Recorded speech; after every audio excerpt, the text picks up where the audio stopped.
Morning, everyone. Good morning. Morning.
Madam Chair, it looks like we have a quorum and our first applicant is here, so whenever you want to get started.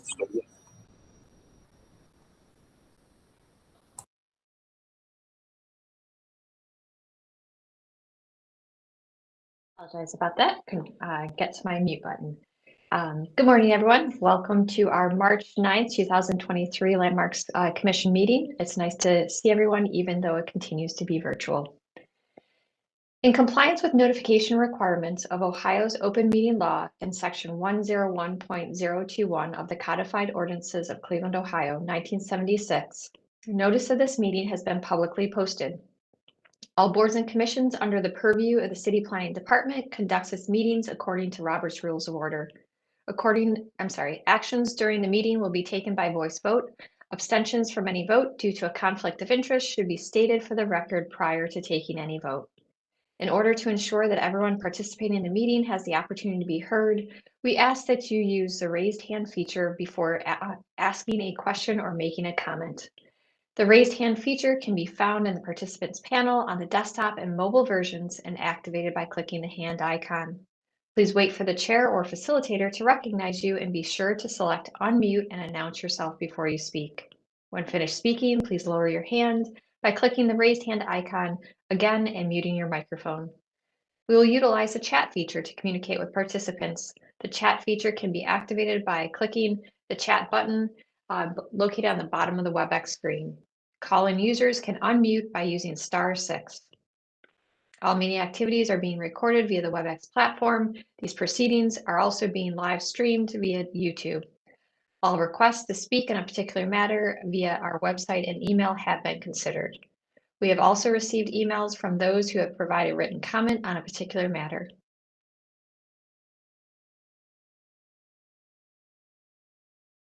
Mr. Musson? Yeah, just to go over the virtual meeting rules and procedures. The chair will call each agenda item and then each applicant will be invited to proceed through their presentation. Each presentation should be completed prior to questions and comments from the commission in order to facilitate a smooth presentation.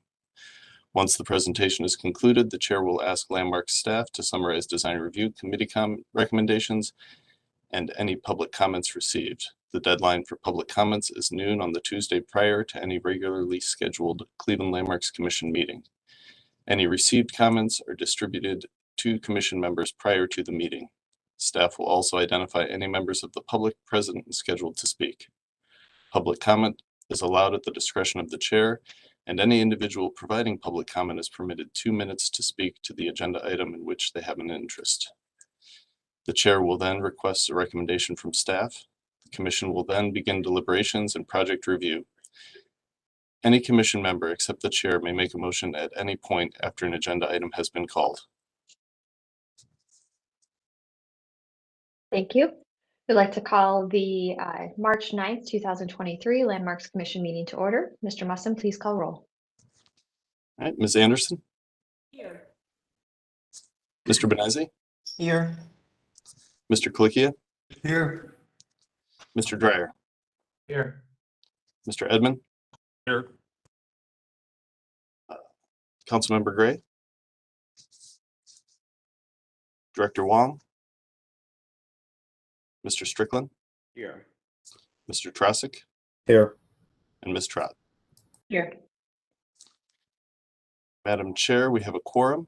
In addition to the commission members, we have Kevin Roberts, our representative from the Law Department, as well as Jessica Beam and Carl Brunges and myself from the Landmark staff. Excellent. Thank you.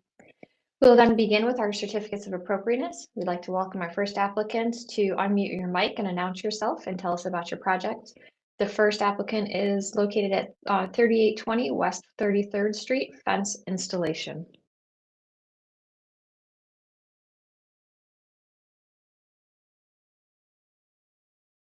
Is Mr. Lane? Yes. Yes. Welcome, Mr. Lane. Hi, good morning. Cheryl's on the phone. She's in her office. She can't leave work. Good morning. Good morning. Cheryl, do you hear this? Good morning. Yeah, I can hear. Please go ahead and tell us about your project. Well, Cheryl, do you want to talk or you want me to? Go ahead, honey. We have a lot of crime in the neighborhood. There's been times where police officers have chased people in the backyard and wrestled, and guns have invariably been shot. You know, there was a young man shot in the head at the corner here. Another woman was carjacked at the church at the corner. She was killed by guys who ran her over with a car to steal her van. I'm sure you all heard about that. A guy got out of the gas station at the other corner and he shot everything he could see and got back in his car and left. The store at the corner here was attacked with a gunfire, and there's constantly criminal elements running down the street. We have drug addicts falling in the front yard and gangs of kids hanging out. And people want to use our yard to do things in. It's just gone crazy here. And we felt like we needed a little protection between us and the neighborhood. So we erected this fence to try to protect us, because if somebody's running from the cops, which happens every night after 10 o'clock, instead of running through our yard, they'll go around the fence. That was the premise. And it's hard to sit even in the front yard. People park in front on the street right on our curb and sit there and have parties. People we don't know, they don't even live in the neighborhood, and they're buying drugs at the local houses here. It's just a free-for-all. And then all the wild four-wheelers and motorcycles flying around. It's like the wild, wild west. And, you know, they said that our fence makes the neighborhood, it looks ugly, but we got 3 semi-truck trailers parked in our backyard, which I supplied pictures of. You know, and these other houses here are in absolute dilapidation. It's incredible around here. And they're saying that we debeautify the neighborhood. Right. I don't think so. We're just trying to protect ourselves and our dog. Kids want to attack the dogs. We find syringes in the backyard and the front yard and everything. Since we built this fence, no more syringes. We don't want our dog to get stabbed with a syringe and die. You know, we're just trying to protect ourselves. And we did get a permit. We missed, I didn't realize the contractor didn't get a permit. So we did apply and we were issued a permit. 4 or 6 foot fence, just like we did. So yeah, we were issued a fence after submitting the site plan and the drawing of a privacy fence, they issued the permit for the fence that we built. And then some guy came along and said he didn't like it. And he said he was going to give us a lot of trouble, and he smiled a lot. But he didn't want to offer any credentials. So we kind of ignored him. I said, well, who are you? You work with the city? I'm a neighborhood person. That's all he said. So, I mean, we're happy to paint the fence a fancy color or anything, but we don't feel safe in the neighborhood anymore. I mean, it's not dissimilar. The fence is similar to other fences. I mean, it's not the only fence like that.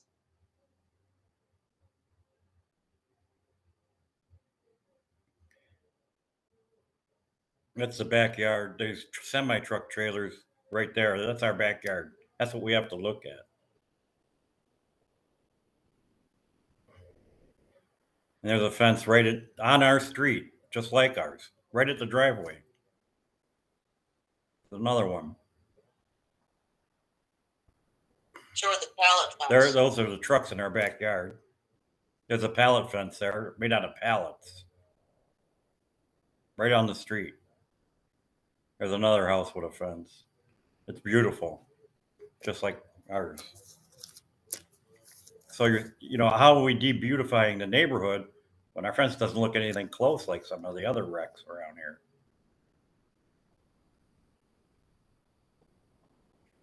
Well, thank you for the explanation. That is helpful to understand your position on. Yeah, if you spend the night down here, almost every night there's cops chasing somebody down the street.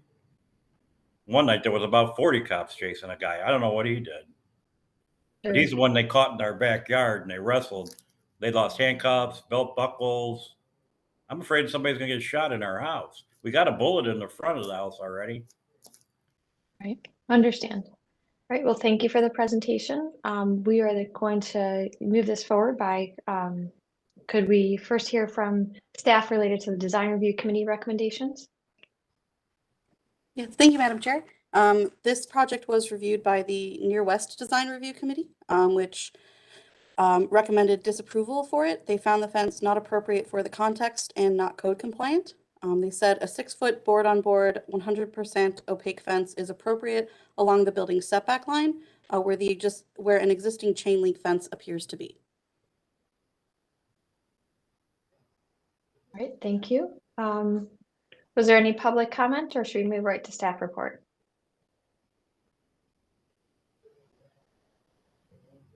Go right to the staff report. Yeah, no public comment was received. I'd like to say something. They told us they did vote not to make us tear it down, but they would work with us to beautify it. I wasn't aware that they said they were against it. They said they wouldn't make us tear it down. And we were happy to help whatever suggestions they have to make it look better.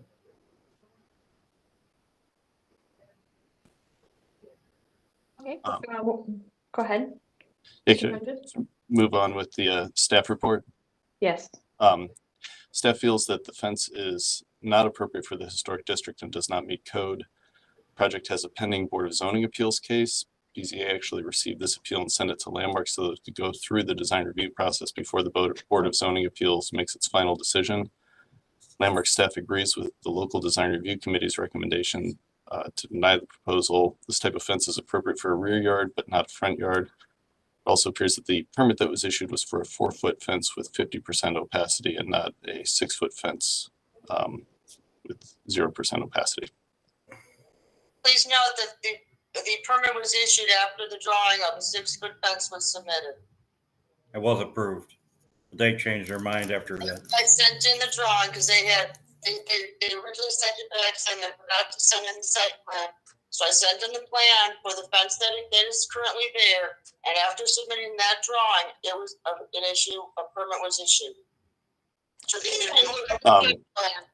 If you can see it on the permit, I didn't submit a revised drawing. I didn't submit a drawing for a 4-foot fence. I submitted a drawing for a 6-foot privacy fence, and after that, the permit was issued. All right, baby.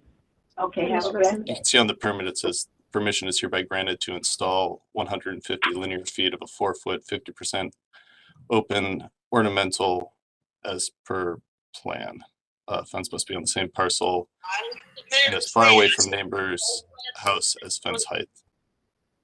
Well, we do have a copy of the original fence at 6 I never foot. asked for a Approved. fence. I already asked for the 6-foot, and the permit was issued after I submitted the drawing of the fence that exists. It's when we resubmitted that they had disapproved.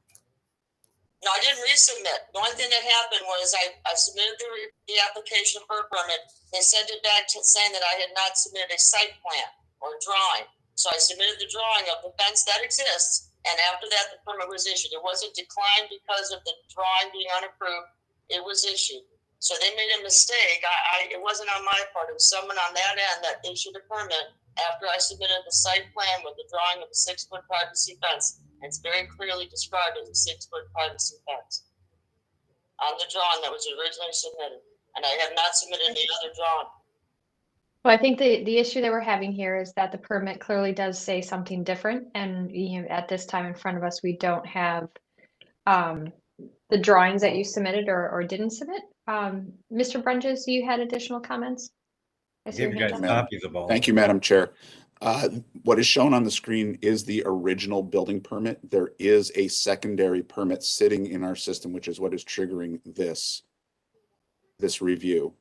And that second permit does show the 6-foot privacy fence as presented, because this privacy fence was installed using this permit, but because they did not follow the permit as it was written and issued originally in 2021, this is rescinded and it was no longer valid. So they had to apply for a second permit. That is what we are reviewing. Right. Did you submit drawings? So we're going to conclude staff report. We're going to open up the floor to the commission for questions and comments. I guess I'll kick it off.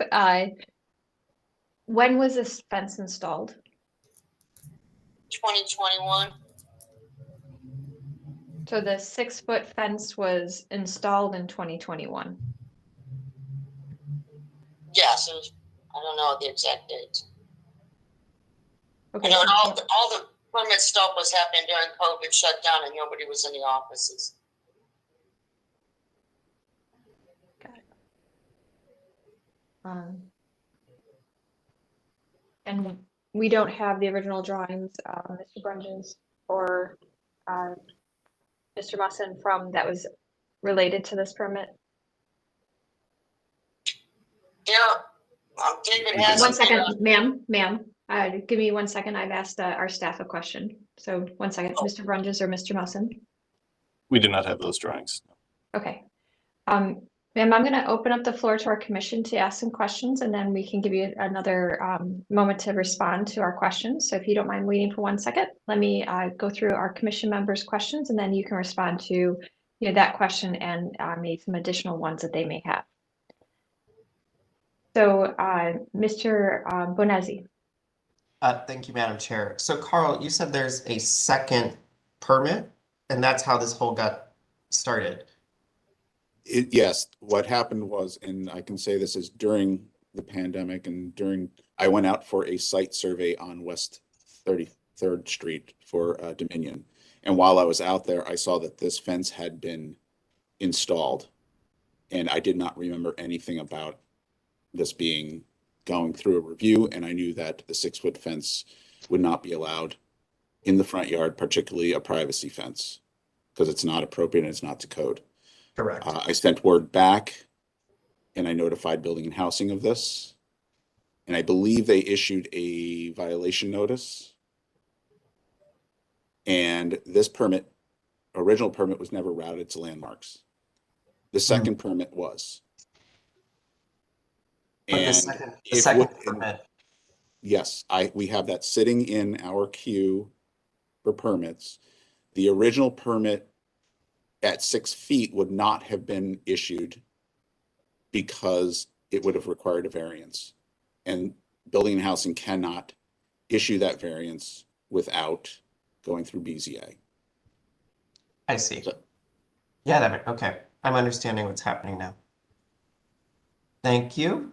That was it. I just needed some clarifiers. Thank you, Mr. Benazzi. Ms. Anderson?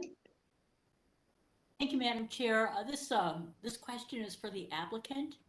Your property is pretty much across the street from elementary school, a public elementary school, which means that any drug dealing would be subject to, much harsher penalties. I'm just wondering if the homeowner has spoken with the school board or talked to them about added security, because things are happening in your property. It's probably affecting the school children too, to some degree. So I'm curious if you had spoken to anybody with the schools. Shall I answer? The schools, so yeah, they have security during the daytime. All this action happens after 7 o'clock. It becomes a wild, wild west here after 7. It appears that everybody in the neighborhood's asleep until then. Okay, I have friends who actually live on your street and around the corner. In fact, the one is a jogger, and I'm not aware that there's this much happening. But maybe closer to Denison, there's more criminal activity. But so I appreciate that the school system's only really watching the property during school hours, is what you're saying. Right. Thank you for the question, Ms. Anderson. Mr. Strickland. Thank you, Madam Chair. If I could ask staff for an explanation of this second receipt that's on the screen dated in July of 2022.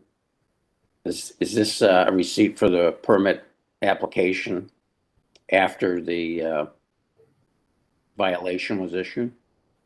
They told me to resubmit. Yeah.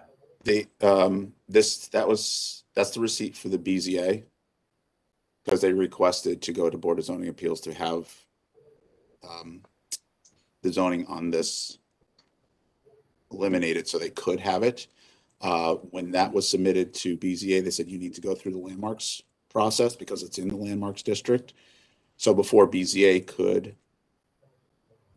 do their decision, they have to go through our process first. I see. So we'll take action on this certificate of appropriateness, and either way we vote, it'll still go to BZA as part of the normal process?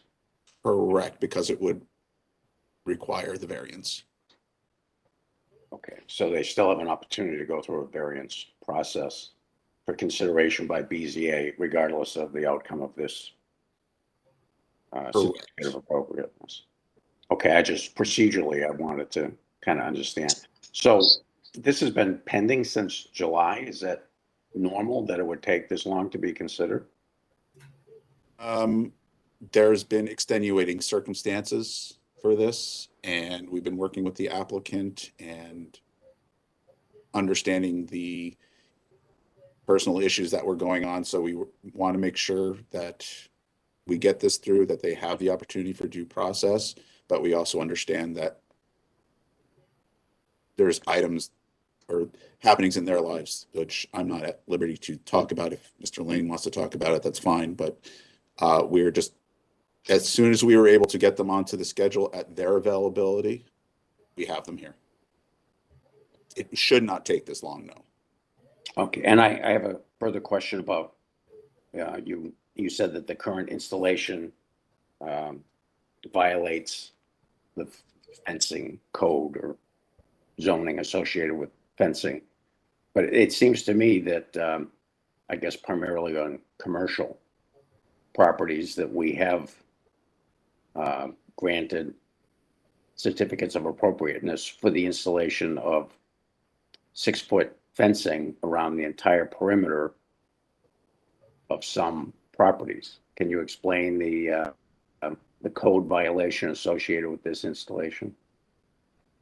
Well, as with all projects that are all taken on a case-by-case basis, this is a residential property in a residential neighborhood, and 6-foot fences in the front yard, particularly sealed here, or privacy closed off, are not allowed because it's the driveway intersecting with the right-of-way. There's a pedestrian safety issue as well, and visibility. And that needs to be, I believe, 75% within 15 feet of the driveway. And it can be 50% beyond that. All right, so would the code allow a 6-foot installation if it was more open? No, front yard needs to be 4 foot at its highest. Although we could, if you want to make a recommendation, but Board of Zoning Appeals is not obligated to follow through on that. Okay, yeah, I understand. That's very helpful. Okay, thank you, Madam Chair. Mr. Edmund? Thank you. I also just have a couple clarifications. So if this were 4 feet high and 50% opaque, it would be compliant, is that correct? And if you scroll up to the drawing, the fence elevation drawing that was submitted as part of the packet. Yeah, thank you. Is this the drawing that was submitted for that permit that was issued? The one that was The current not allowed? This is the drawing for the revised permit. Not the original. Okay. So I guess, there seems to be a disconnect or confusion between what the owner was intending to build and what the permit permitted. So it's unclear to me what was submitted for permit review. Did they submit drawings or documents that indicated a 6-foot opaque fence, and then the permit came back differing from that, or? Exactly, that's exactly what happened. I submitted a drawing for a 6-foot privacy fence. It even says 6-foot privacy fence on the drawing, and after that, the permit came to me. Can you help Is us that understand- permit oh, go ahead. application is the original permit application available to us? We're going to pull that up right now. Thank you. And ma'am, can you tell us which drawings you submitted so we understand? You said you submitted drawings. Which drawings that are on the screen did you submit? One drawing. I'm sorry, honey. Can you see? Well, the one you have up there right now is her drawing. And you can recognize my handwriting. It's on that graph paper. Yeah, on the And graph I paper. recognize my handwriting. That was the original. And they wanted more detail, and that's what the other ones came from for the second permit. I believe They all the originally issued a permit on this drawing, and she described a 6-foot privacy fence.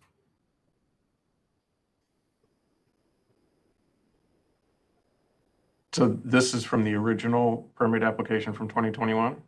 I see some head nodding and some head shaking here. That's right. We're going to pull that up right now. Okay, thanks. These are all like on the current second permit. They're included in the second one too. And let's just also be clear of the true item why this is getting flagged is because it's in the front yard, and the definition of the front yard is 15 feet off the sidewalk, or is it aligning with the building structure? That would be for Mr. Musson and Mr. Brunges, or Ms. Beam. I believe that the code says it's not in the front yard, so it should not be forward of the front of the house. Okay. So just for clarity, the fence Sorry? is acceptable in the rear. So This you can type of see fence it's, at this height would be acceptable in the rear, which would be the front of the building beyond to the rear property line. But it is not permitted at this height from the front of this house to the front property line correct, at this height and this opacity. correct. Okay, so I'm sorry, if you want to pull up the original permit application, Mr. Brunches, go ahead. Sorry, this is going to be a little bit tricky because my screens don't.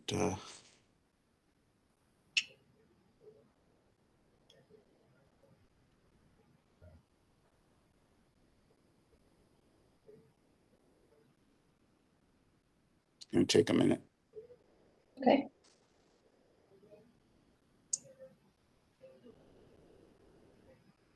So we understand that, Ian, and that's why we need to see the drawings that were originally submitted to the applicants. That's why we'd like to see this, just so we understand better of how this confusion came about, because that's not our goal. We're trying to clarify this and get to some resolution for you.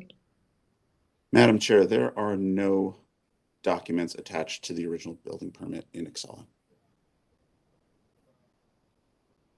The only plans that we have that are attached are the ones that are shown, and those are on the second current permit set. Their description, it says install 150 linear feet of 4-foot, 50% open ornamental. All is per plan. All fence must be on same parcel and as far away from the neighbor's house as fence height. Homeowner's permit.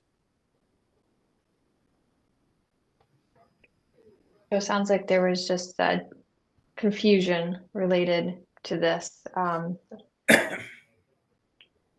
Okay, other questions and comments from commission? Yes, I have a question. Yes, is that Miss Yes, Gray? Councilwoman Gray. Councilwoman Gray, yes, go ahead. Yes, just have a question. She said that the first drawing was submitted before the permit. So my question is, I'm just wondering, was the fence put up before the permit was submitted? Right, that's why I got a violation. I didn't know that the contractor did not apply for a permit. So when I got the notice that there was no permit, I submitted the application. It came back asking for a site plan. I submitted the drawing of, like I said, the 6-foot fence. And after submitting the drawing, in addition to the application, I was issued the permit. The first permit is what you're saying. Okay, that's the confusion. That's where the confusion lies. Okay. All right, thank you. All right, Mr. Strickland?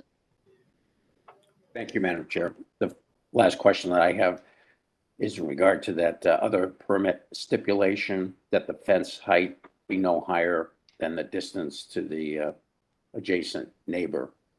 And I don't see anything on the drawings indicating a dimension from the neighbor. Do we have that information?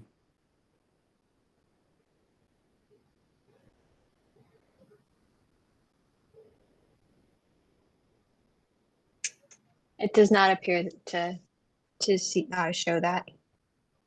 Yeah, what's on the screen is all we have.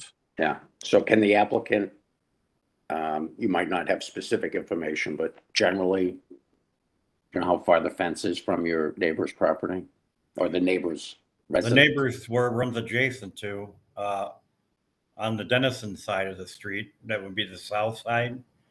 They're using about 5 feet of the property here. Their driveway's in our yard. Okay. So there's no problem there. Yeah, we found that the perimeter of our property extends into there's 3 houses that run along Dennison. They're all at least 5 feet onto my property. One garage on one of those houses is 5 foot into my property, and that's on the Dennison side, or the south side of my property. I found that I've lost apparently 5 feet of my property over the years for some reason to those 3 houses that face Dennison. Apparently at one time somebody built a fence and our fence is inside that fence, but by about a foot. And that our lawyer found out the property line is actually 5 feet. All those properties are 5 feet on our land. Their driveway's on our property. There's a garage. Garage on our Their property. garage is on my property. Sure. Yeah. Which All right, that's, you know, a situation that's, you know, hard to deal with, but right now, you know, it seems like it's a past situation that, you know, we can't address right now. So I just want to keep us focused on the fence. I was just answering your question, that's all. Sure. No, I appreciate it. We truly appreciate it. But based on that response, I'm going to assume that the fence height is compliant with the requirement that it be at least 6 feet off of the adjacent residence. I would agree. All right, thank you.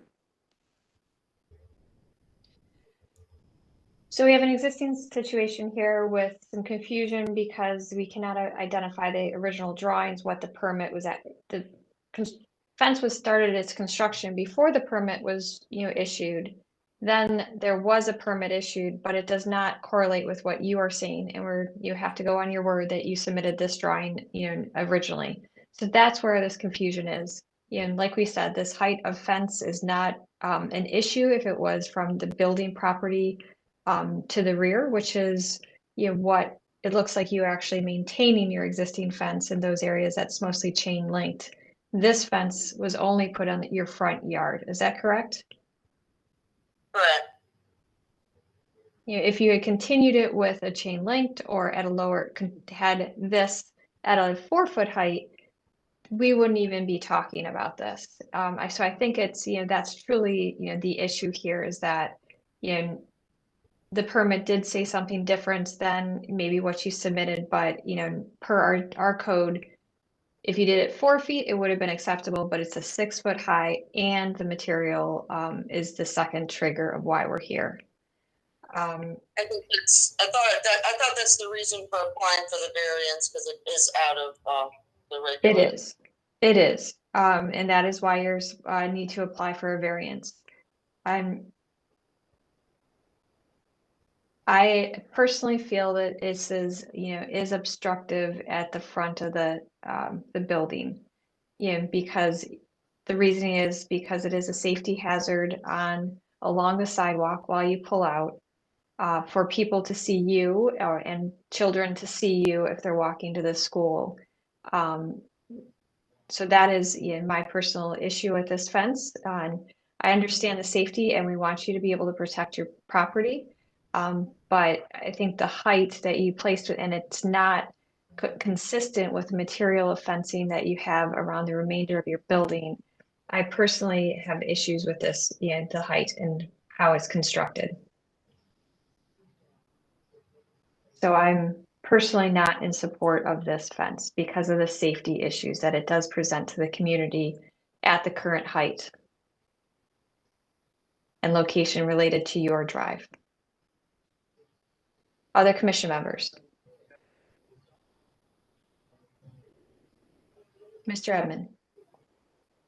Thank you, Madam Chair. I'm just kind of throwing out an idea here to try to, you know, meet the I don't know, meet somewhere in the middle, but if the fence were modified to be 50% opaque, would that help alleviate some of the visual safety concerns? Would that be acceptable to the owner?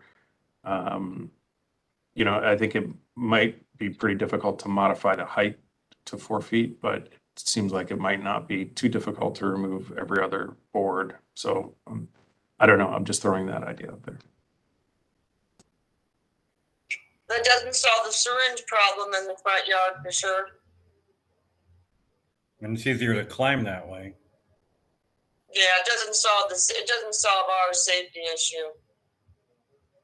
We could put a convex mirror on top of the post out there. That way you could see the sidewalk on both sides. Mr. Strickland, you had a comment to that in response? I was just going to weigh in on It's easier to climb that. Edmund's suggestion, and Yeah, it doesn't I solve would the support safety that. issue. If the applicant could We could put a convex mirror on top. Sir, if you could let, the commission members respond so that we can hear them, that would be helpful.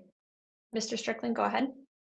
So I would support the suggestion of Commissioner Edmund that maintaining the 6-foot height with a modification to the front fence so that it was more open to satisfy the safety concerns in terms of blocking the view of pedestrians coming down the street. Thank you, Mr. Strickland. Mr. Tarasik.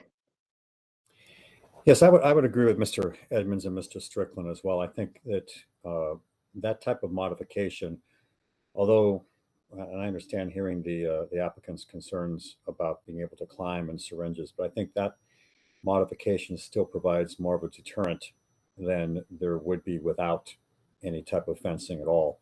And I think is a reasonable suggestion in coming to a compromise, if you will, on this particular matter. So I would be in support of that type of a modification. Great. Thank you, Mr. Tarasik.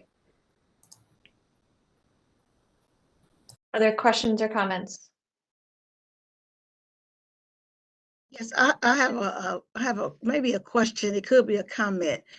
If you're going to modify the front fence, what about the side of the fence? Because then you have a fence 6 feet, then you have another, the front fence 4 feet. And what is the case of safety per se? Because I came in late on it. So what is the safety reason? And if, like I said, you modified this 6 feet, this 6-foot fence to 4 feet, but you got the side fence 6 feet, would that also be in compliance? No, I think what we're saying, the front fence would be anything in front of the building line. So that would be the sides along the side property lines and the front property lines, that in what has been put forward as a compromise to maintain the 6-foot fence in those areas, but remove every other board so that you do have that 50% opacity. So you just be going for one variance versus the 2 variances, so that to try to work with the owner and come to a compromise. The safety factors from the neighborhood that the applicant is concerned. Okay. All right. And my second question, going back to the permit, if the contractor didn't give the permit before the fence was put up, isn't it the responsibility also of the homeowner to ensure that to ensure that they had the permit before the fence was put up? So right there, there was a conflict between the contractor and the homeowner before that fence was put up. Or was it per se that the contractor told them they had the permit and didn't have the permit, and that's why it was put up? Just a comment, just throwing it out there, because I came in late on. So Sure. Thank you. So with those questions, I know you had mentioned, this is just confusion because COVID caused a lot of issues and with permitting. We understand and recognize that, and that's really where we want to try to get this moving forward. Okay. So hearing some alignments across the commission members, would someone like to put forward a motion?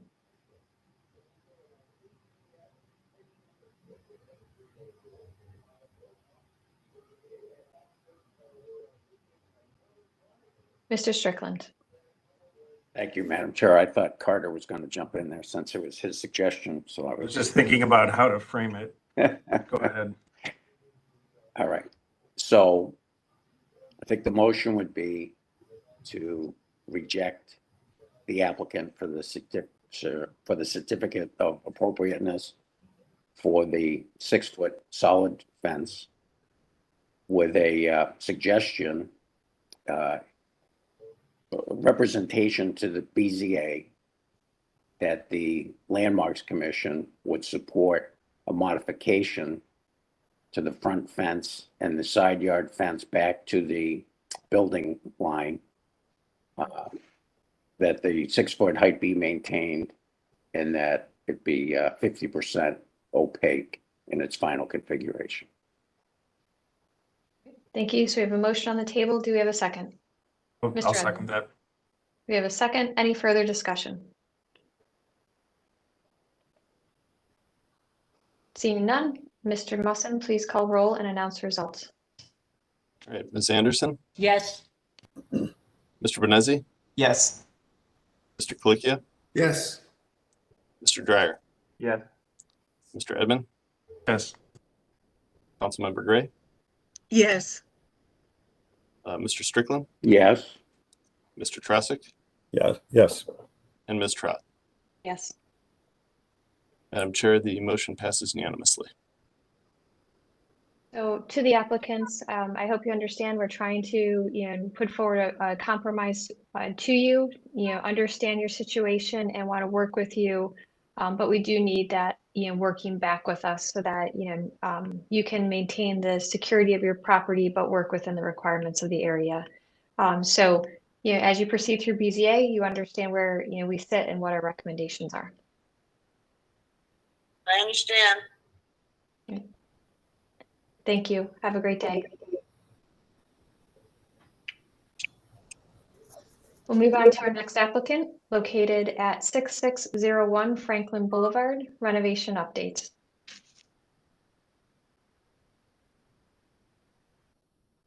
Madam Chair, I believe that this was tabled at our last meeting, so we would need a motion to take it off the table. Thank you. Do we have a motion to take it off the table? Mr. Edmond, Move to take it off the table. do you have a second? I'll second that. Thank you. Mr. Musson, do you want to call roll? Ms. Anderson, Yes. Mr. Benezi, Yes. Mr. Colicchio, Yes. Mr. Dryer, Mr. Edmond, Yes. Councilmember Gray, Yes. Mr. Strickland, Yes. Mr. Trasick, Yes, and Ms. Trot. Yes. Madam Chair, the motion to untable passes. Excellent. I'd like to welcome the applicant. Please tell us about your project. Good morning. This is Murtaza Abbas with AVG. We're back again. We were presenting 2 weeks ago in front of you. So just an intro to the team again. We have Andre Smolters and Lori Nekusi with AVG. Online as part of the project team, Holly Delasanti from CMSD, Patty Chobe, I think Jeff Henderson and Zora Pavlovich from TDA, the criteria team. So I think it wasn't too long ago, but basically we're here to kind of summarize the changes that we've made. And we had last week, we had a presentation in front of West Cleveland Design Review meeting. And we heard their thoughts and commentary on the presentation. A lot of their comments were similar to Landmark's comments from 2 weeks ago, mostly positive. There was I think one comment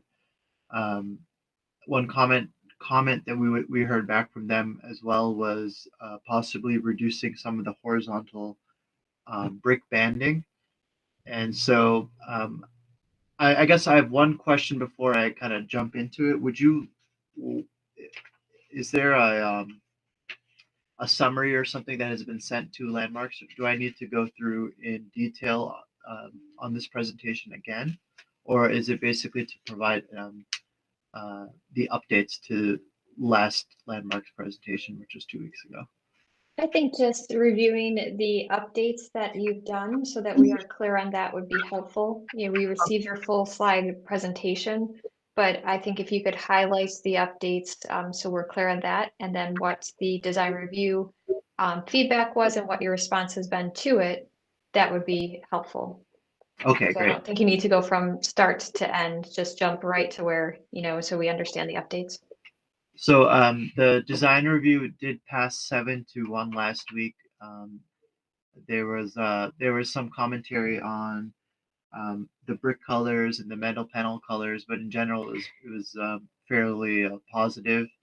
I believe Councilwoman Spencer sent in comments to Landmarks with positive feedback and support for the project. And Osborne Engineering provided basically a technical memo letter, which was to provide Landmarks Commission with basically the reasoning for the design and of the new wall construction. So, I mean, I think Landmarks has all that. So I'm just going to jump to the renderings, which were basically showing the reduced banding. So if we could continue. There's basically two options to each rendering. This is the original. And you can see that we were kind of breaking it up with what we thought was the way to break up the massive kind of blocks that Joseph Gallagher, the building footprint has, was by having horizontal banding. So if you go to option 2, based on Landmarks comments, we reduced the banding so you could see that it's about 50% less horizontal beige banding. So that's the northeast elevation from Franklin and 65th, right off the Reading Garden. This is at the main entrance.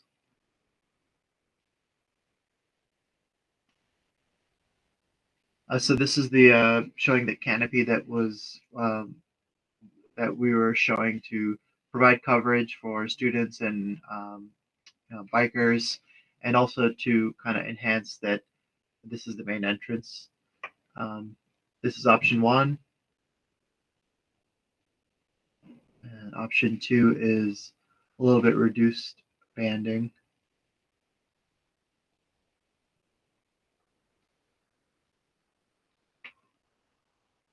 A little bit further down Franklin, kind of looking at the gymnasium towards your right.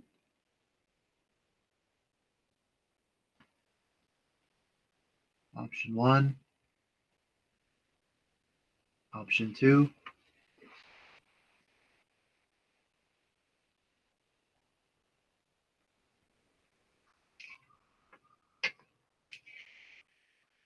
This is from the southeast elevation.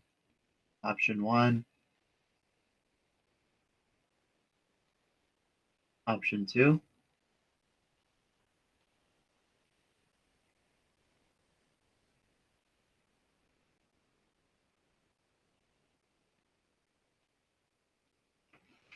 And then southwest from Bridge. Option 1. And option 2. So basically what we're, just to kind of summarize where we are, we're about to submit permit for a demolition package, and we're working on design development, and pretty soon almost done going into construction documents for the final building package. So our presentation to Landmarks today is to have approval of the exterior elevation changes to Joseph Gallagher as presented, and hear your comments and feedback, which we tried to incorporate from our last meeting into this presentation. Madam Chair, this is Patty Chobe. I just wanted to follow up on Murtaza's comment about Councilwoman Spencer's support letter. I believe her executive assistant, Joe Nasser, is on this call this morning and is hoping to read her letter into record. All right, thank you for letting us know that. Mr. Musson, we did receive that though, correct? So is it part of the record? Correct. I believe you received it, but we're going to give the opportunity for the council member's assistant to read the letter kind of during the staff report, design review, public comment portion. Okay, so perfect. So Mr. Nasser, if you wouldn't mind just holding on for 1 second, we'll definitely get it read as part of that. Anything else, Ms. Chobe? No, thank you. Of course. Does that conclude your presentation of updates before I move on? Yes, basically, I think just to summarize kind of last week's comments from the design review, the West Cleveland design review meeting, there was, you know, I think there was a lot of positive comments, and obviously some people had, a lot of opinions. And we did hear everyone's opinions, and we believe that this design kind of best summarizes our best approach in respect to everyone's opinions. But I think this is what we're putting forward for our presentation. Excellent. Thank you. We appreciate the presentation and summarizing the updates. We'll then move on to staff for a summary of the Design Review Committee recommendation. Thank you, Madam Chair. As mentioned, the project was reviewed by the Historic West Cleveland Design Review Committee on last Wednesday. And so they did recommend approval with conditions. The conditions were to study the window fenestration shadow line setback, the orientation of the metal panels, dispersion of colored panels versus gray panels, inclusion of gray on the solid color stair towers, the functionality and suitability of the front entry overhang to be looked at, and the tan brick banding color and dispersion of the banding across the mass of the building looked at, as well as reviewing the color choice of the panels. It was a very good discussion about that, and they are also looking forward to the return of the landscaping and signage plans. Perfect. Thank you. Then we'll move on to public comment. So Mr. Nasser, would you like to read the letter that's up on the screen? Yes, thank you. Hi, my name is Joe Nasser. I work for Councilmember Jenny Spencer in the Ward 15 Council Office. As her executive assistant, I've been asked to read this letter that she wrote in support of the revised exterior changes for Joseph Gallagher. So, to members of the Cleveland Landmarks Commission, please accept this letter of support for the revised exterior designs to Joseph M. Gallagher School. As it exists currently, Gallagher is a non-functioning structure for students and educators alike. Cleveland Metropolitan School District's planned improvements to Gallagher via the Segment 8 facilities process is an absolutely crucial and catalytic investment in the Detroit Shoreway neighborhood. I attended the February 8th, 2023 public meeting during which the revised exterior designs were presented to the community via live stream and in person. In addition, I have reviewed community feedback that was submitted via CMSD's Segment 8 website. I took the extra step of personally reaching out to residents whose homes face Gallagher because design changes will impact their properties the most. Across the board, I encountered positive feedback about the masonry and glazing changes. The community has a shared goal of ensuring that the improved Gallagher will be a beneficial learning environment for children and a welcoming edifice. Please do not hesitate to contact me with questions. Thank you, Councilmember Jenny Spencer. Thank you for that summary. We appreciate it. We will then move on to staff report. Thank you, Madam Chair. Staff appreciates the applicants and them going through this process and getting things done quickly and getting us all the information we needed. We feel that the changes have made a step in the right direction and would recommend a study or a second look at the banding color choice, possibly using a brick color that is closer to the existing than rather than the lighter tan color.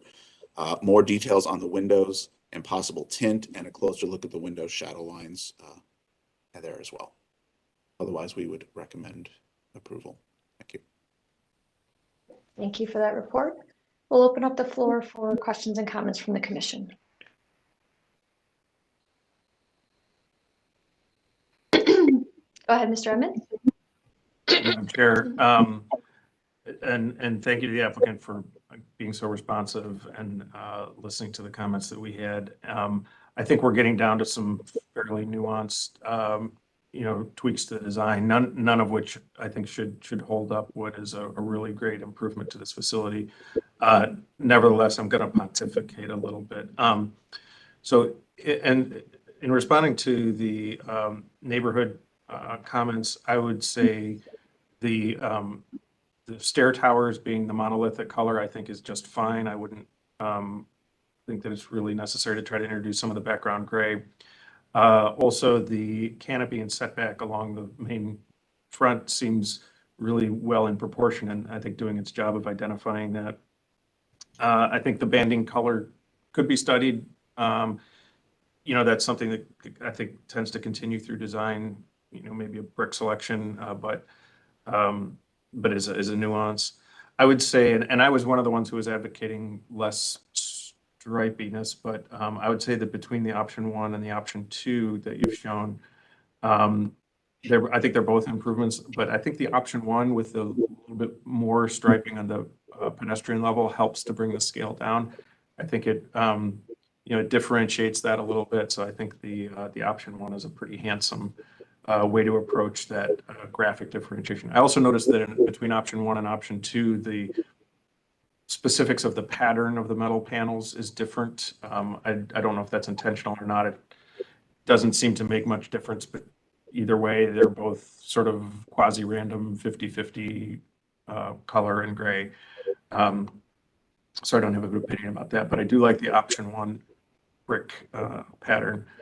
I would agree with the neighborhood design review that if there is an opportunity to increase some of the shadow lines and some of the visual depth of the windows, that would be great. I realize that you're building a new brick cavity wall and you don't have a lot of depth to play with without having a pretty big impact on either the space or the cost of the envelope. So I appreciate that there may not be much more you can do there, but I think anything to enhance that three-dimensionality of the facade would be helpful. But otherwise, I think this is you've made some nice improvements to what is going to be a really great revitalization of this facility. Thank you. Thank you, Mr. Edmond. Other questions or comments from the commission? I'll go next while we wait for others to put their hand up. I do appreciate the updates you've made. I'm still in the camp of less is more related to the stripes because we are renovating an existing facility. I'm like the simpler version of option 2 and or going to a more monolithic color and using shadow to provide that definition versus striping it. But I do appreciate you listening to our feedback and trying to simplify it to and try to respect the simplicity of the current structure. Mr. Strickland. Thank you, Madam Chair. I would just like to hear, excuse me, from the applicant with regard to their thoughts and how they would react to the comment regarding the three-dimensionality and changing the shadow line of the windows, what their initial thoughts might be on how that might be addressed. Sure, Mr. Strickland. We're in the process right now of studying the wall section and looking at the foundations. We're gonna demo these exterior walls fairly soon, and we're basically in agreement with everyone's comments regarding the shadow lines and to provide depth. And I think we're going to do as much as possible within the existing conditions and the footers that we have to deal with. So we're rebuilding these walls with metal stud and insulation in between the metal studs, and then exterior insulation on the outside edge of the metal studs. We need an air barrier and then a brick veneer or metal panel depending on where the wall section is cut. The window has to sit within that, basically that brick veneer metal panel. And so as much as possible within budget, within budget and within the structural steel that we have, the lintels that are in place, we're going to, I would say we're going to try and basically, we're looking at it right now to see how much we can set it back as much as possible. It's a little bit easier to do in some places than others. So I would say that, we're studying it right now, and we hear everyone's feedbacks trying to get that 3D depth. That's where we're at. Okay, and so you're here for, excuse me, final approval. And so I just want to make sure that if we do propose a motion approving this application, that the commission is clear in terms of which way you might go in terms of option 1 for the banding and maybe option 2 for the coloring. So could you explain a little bit how you might react to those comments, and so that we can feel comfortable that we can approve this and then have your final submission go to staff for record? And I guess I'll respond to the one comment I heard about the metal panels. This is a living document. We're modeling the metal panels and looking at that. So if you saw a slight difference between the metal panel, kind of the pattern, it was because we recognized the metal panel pattern was maybe not as intentional and random as possible. So, option 1 was submitted 2 weeks ago. We're still working on design, including the metal panel. So we believe that the metal panel pattern is an improvement. It looks the pattern, it looks more intentionally scattered. So that was in regards to, I believe that was Mr. Edmonds' comment regarding the metal panel. And in terms of this, the banding, we've gone back and forth on it ourselves with CMSD. I don't know if Holly, if you have any comments on the banding, which one is preferred by the team. I would say that we're comfortable with either option. We feel that's why we included it in the presentation. Hi, this is Holly Delasanti of the Cleveland School District. We support both options 1 and 2.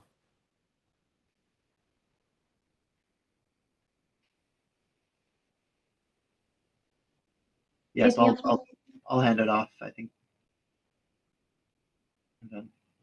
Okay. Mr. Strickland, did I answer your question? Yes, I believe it did. I think that Mr. Edmonds is going to have to do this motion. Well, and just to be clear about the window setback, I mean, knowing that a wall thickness is usually 12 to 14 inches thick, I think what we're looking for is to stay within your wall construction.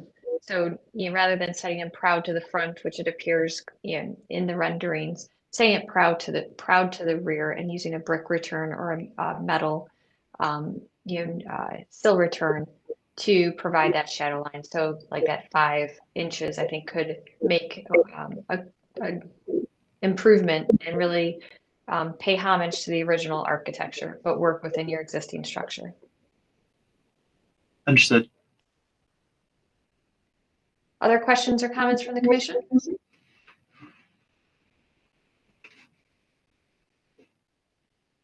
Would someone like to, if not seeing any, would someone like to put forward a motion, Mr. Edmond? Thank you, Madam Chair. I will, before I do, though, I want to, and I realize this is outside of our purview, but just as a comment to the architect of record, you mentioned you're looking at insulation between the studs as well as the continuous insulation on the outside. I would just say be really careful about that. You might want to do a dew point study. Having the 2 layers of insulation can bring the dew point in, which could lead to condensation. Just as sort of a piece of side advice, make sure whoever's doing your building envelope study takes a look at that. Yeah, that's a side.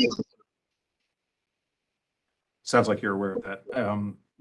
So I'd like to move that the application be approved as presented with the recommendation that the applicants study the brick banding color and opportunities for increasing window setback and shadow lines,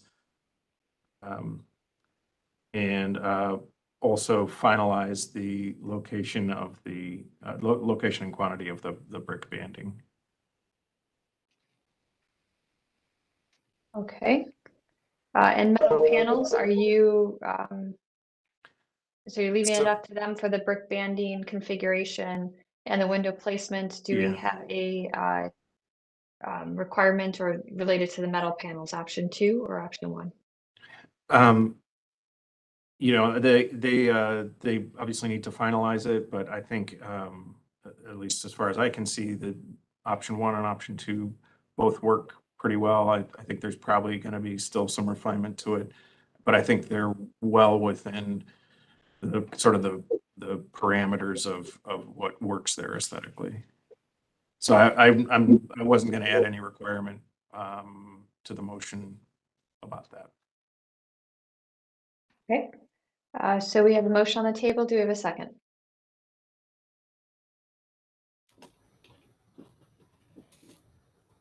I will second that. Thank you. We have a second. Further discussion.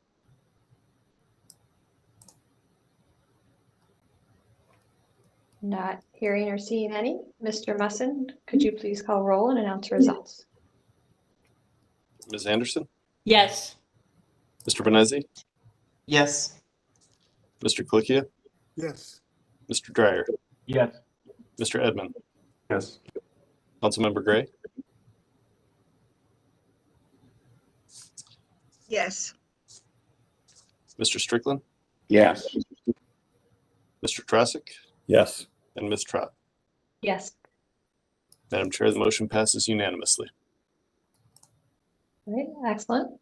Well, we look forward to seeing this transformational project move forward, and what your final selection is, please submit it to staff for our record.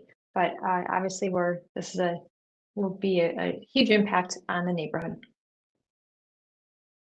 Thank you. We're very excited and happy to see your approval and excited for this project to start construction and for the community to see the progress. May I have a word? I want to thank you as well, not only as part of the family here, or like the team here that is designing this, but I also want to thank you as a mother of 3 children, and like you are saying yes to a brighter future to all of these children, like around 1,000 children that will be attending this school. So thank you very much. Appreciate it. Thank you. Thank you for those comments, and have a great day. We'll now move on to our third applicant, located at 4303 Clinton Avenue, new construction of homes, townhomes. Madam Chair, I'm going to recuse myself from this presentation. All right, thank you. I think Mr. Musson or Mr. Brunges is going to put you in the waiting room for this presentation, and then I'll bring you back when this is complete. All right, looks like that has happened. All right, we'd like to welcome the applicant. Please unmute your mic and tell us about your project. Good morning. This is Ryan Grass at Grassroots Architecture. I'm here with Andrew Kelnitsky. He's with Gold Key Builders. He's the developer and owner. So I can tell you, let me just kind of holistically describe what we've been up to. We were here weeks ago, and since then, we've had a number of meetings with the Design Review, Ohio City Inc., and worked with their staff, and actually had a meeting or two with people on this staff, which I thought all was helpful, and the result has been an improvement holistically on the project. But our focus really was twofold. One was we kind of nuanced some of the site. We focused on sight lines and pedestrian access and vehicular access, working with our civil engineer to make sure everybody can get to and from and on and off the site comfortably.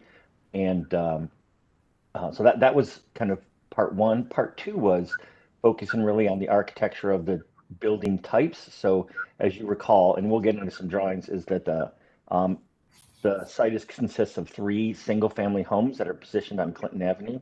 And at the rear of the site, we have 4 townhouses configured in 2 buildings that kind of face each other. So we worked quite a bit on everything from the roof slopes and the materiality and the colors and the position and location and sizes of windows. Are they ganged? Are they not? Was the porch?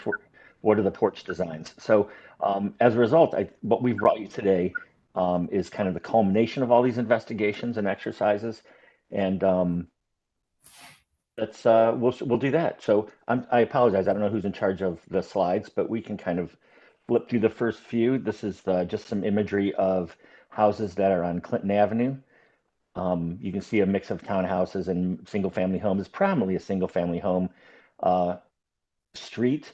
The bottom 2 images are The one on the right is directly adjacent and east of our property. The townhouses that you see in masonry on the left are 2 houses down to our west. The balance of them are just a smattering of the design styles that you see on Clinton Avenue within a block of our property. And the next slide shows us kind of what typically you see on Vine Court, which is directly behind our property. It's where our vehicular access is on for this project.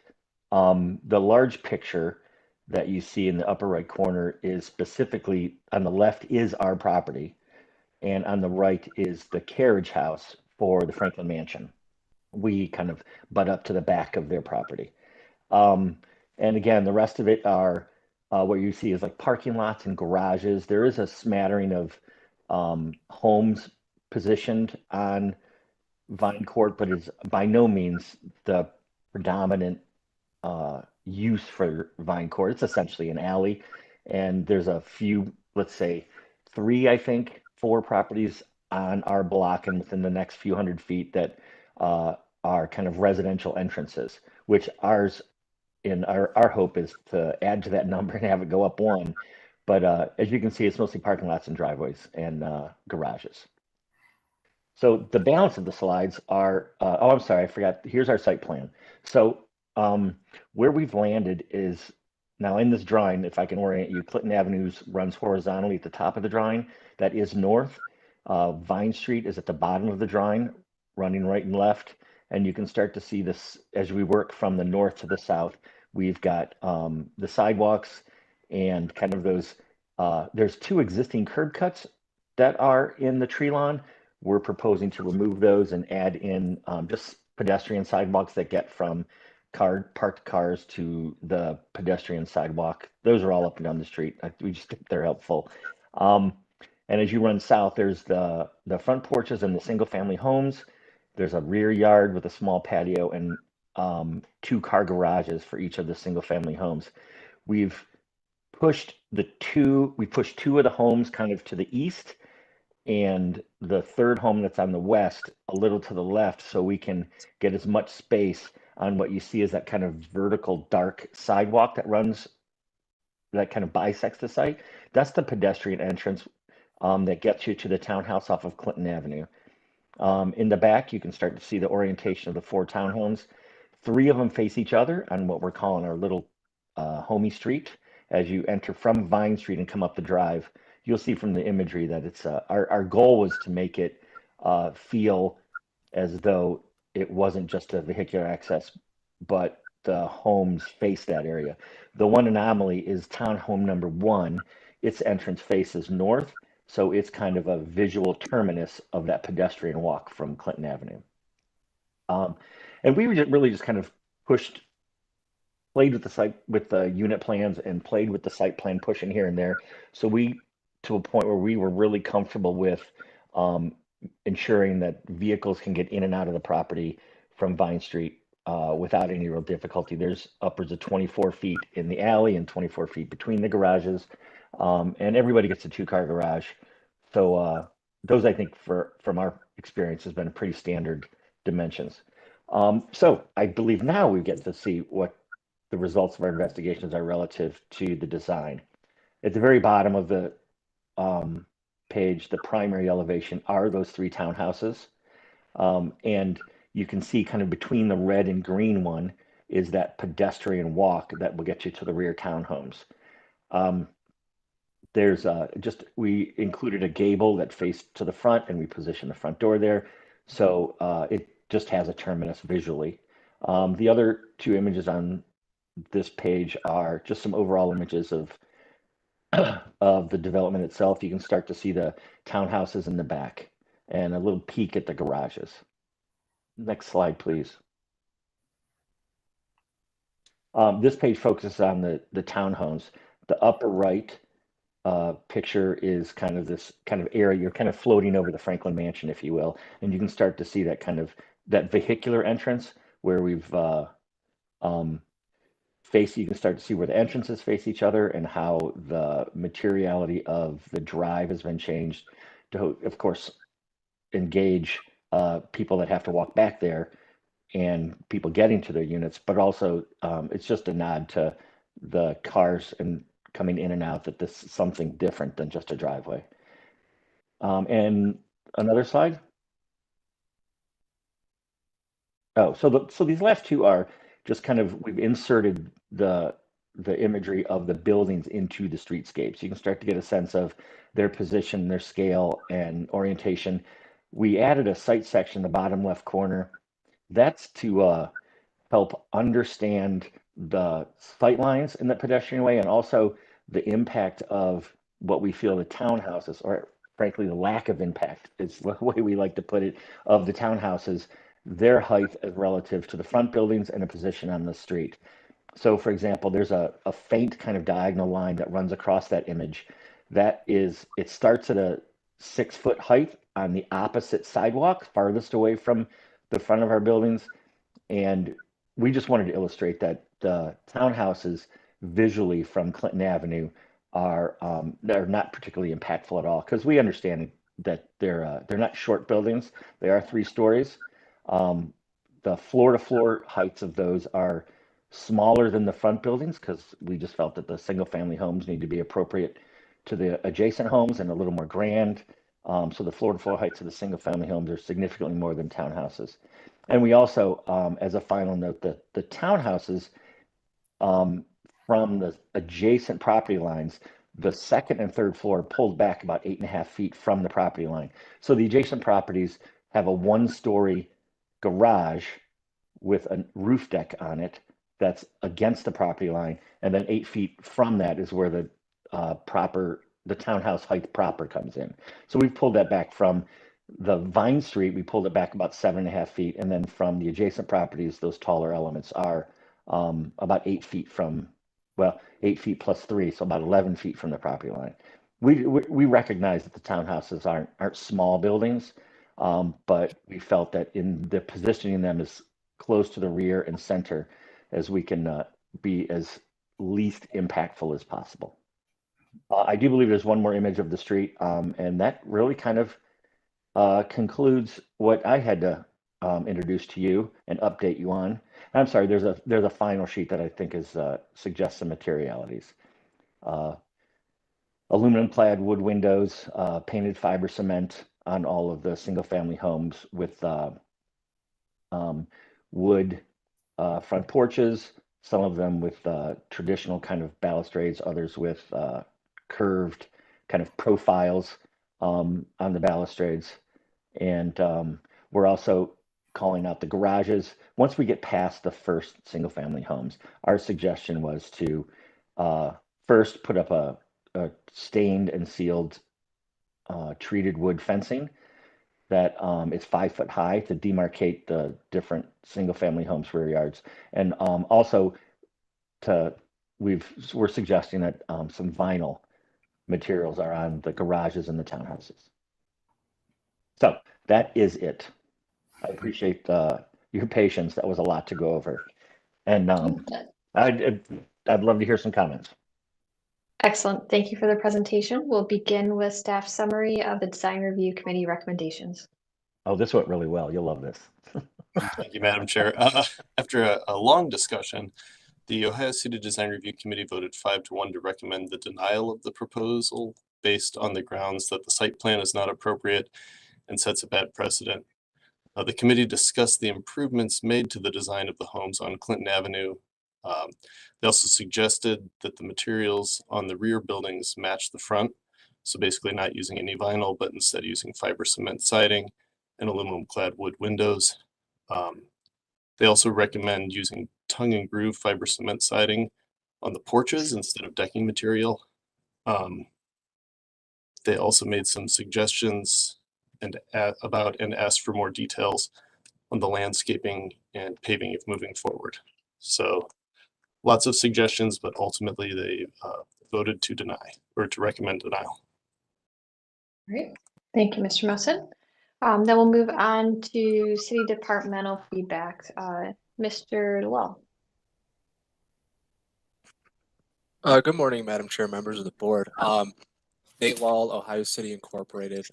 Just wanted to provide some comments or community perspective as this has gone through our community process at Ohio City. This project's been posted on Corbinize, which is a community engagement platform where interested parties can comment and get updates on the project.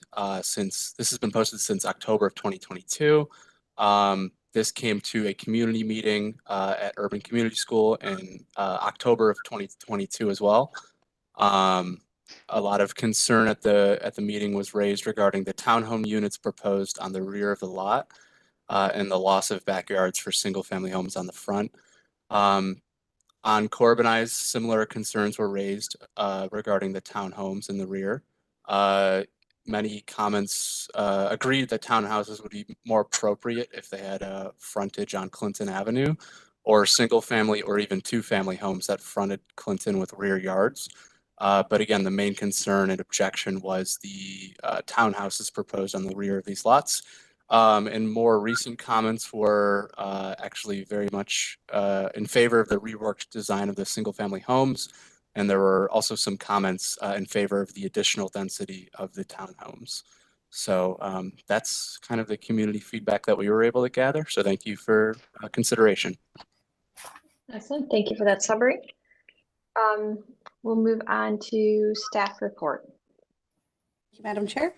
This project was reviewed by the PetPot reviewing process, which is internal different departments. They remarked on the new curb cuts that are going to be along Vine Court for those two garages, as well as the removal of the curb cuts and the sidewalk changes along Clinton.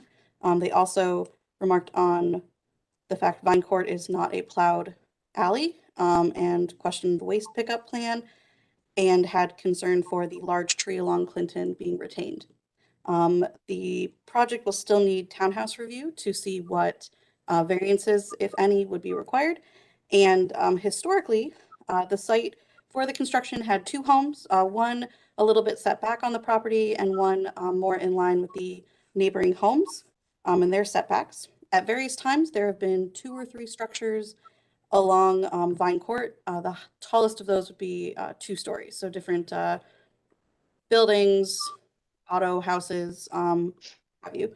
Staff had a lot of discussion about this, and ultimately we did not get to a consensus on the appropriateness of the design. All right, thank you for that summary also. Do we have anyone from zoning or planning department to talk about the townhouse code?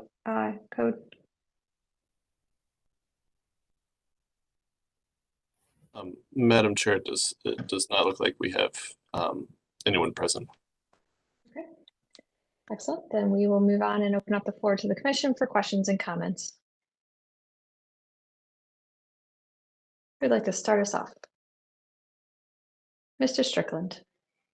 Thank you, Madam Chair. I have a question about zoning.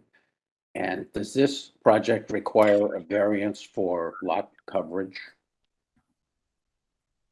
No, our understanding is, and we did talk with some people at planning, they told us we'll have to go to planning commission relative to the townhouses on the back and changing the zoning for those. But the townhouses that we're proposing are consistent with the townhouse zoning that the planning department has applied to the property. Once we showed them the site plan based on their, let's call it presumed or allowable townhouses, but not approved yet, they noted that we were compliant. Does that make sense? So yeah, their suggestion of a townhouse overlay, then at that point we'll then compliant if we get through that townhouse overlay approval. Maybe I can just ask staff if they know. Does the new townhouse code modify the traditional lot coverage restrictions generally imposed in this neighborhood?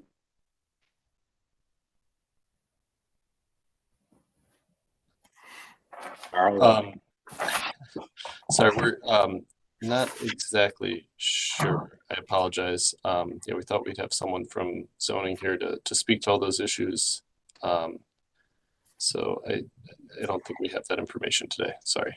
I had thought that, originally building couldn't exceed more than, excuse me, 50% of the lot area. So, but I'm not familiar with the new townhouse code, if it allows for greater density. Yeah, I'm not familiar, you know, with the level of detail that would be helpful. Okay. Sorry. I understand. All right, yeah, it would be very helpful to get an answer to that question, because it does seem to be a lot of development over this entire footprint of the lot. Thank you. Thank you. Mr. Strickland, Mr. Benesi. Found it. Thank you, Madam Chair. Just a question about process. The last time we saw this, had you only come to see us, or had you seen the community prior to that last meeting as well? I think we had gone to see everybody. Okay. That included the Block Club and Ohio City Inc. prior to coming to you first. Okay, I'm just trying to jog my memory because I so many of these. I'm trying to remember the process because particularly the last time when we saw you guys, I don't remember hearing, an overwhelming disapproval of this from any of, the fellow design review committees or the block clubs or anyone. So I just wanted to get a gauge on process and where things are at. In regards to your actual design, I have like minor critiques. I really luckily you color coded them, so it's really easy for me to go down the line. The beige one, I really like. A lot of the proportions are correct. Let's see, does not run or sit. Oh, thank you, Nate Law. And my ADHD just got distracted. Okay, so on the beige one, a lot of the proportions are correct for the scale of the house. I think particularly on the green one, the proportions of the dormer are very small in relationship to the overall facade. And in addition, I don't know how much the bump out is helping you on the green one. It feels a little disjointed on the upper part of where that gable is for those windows. And then that's the only two for the green one. And then for the red one, it's just particularly that third window, the size of it above the two. I think it's in conflict because it's so close in scale, right? It wants to feel like this little attic window if it is going to be an accent up there to kind of break up the facade. I think particularly the reason why it really works on the beige one is because you have the white horizontal datum defining the gable shape that the window is sitting in, versus when you come to the red one, there's the larger red field and these things are kind of floating on it. And it kind of wants a little more articulation or definition to help structure the elevation. And that's it. That's all I got for now.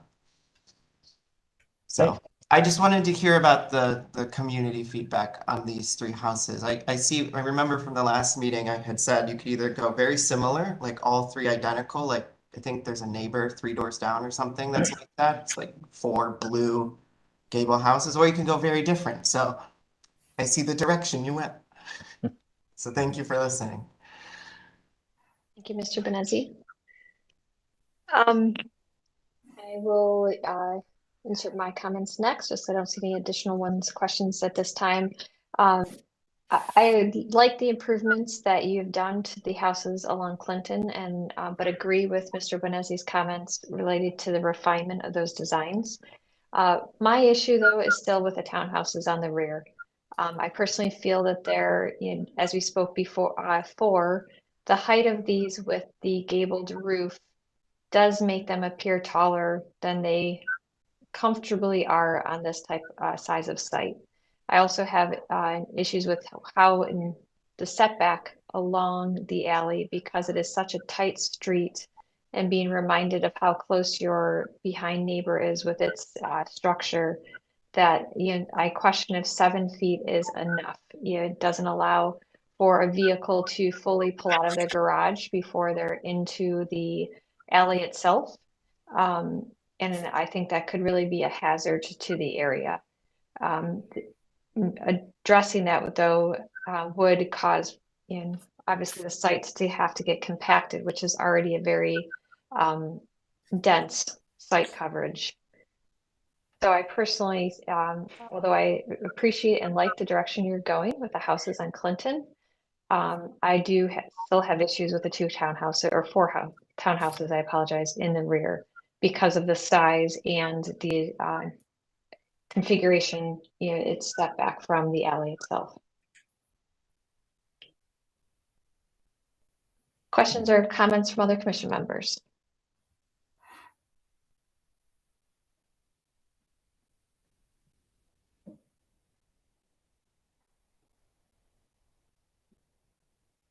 No other questions or comments from commission members? Mr. Benesi? I'll just bounce right back. Since I only talked about those houses, I would echo, you know, those thoughts about the townhomes, particularly because if I recall at the last meeting, we almost gave a pseudo blessing to explore something much more contemporary.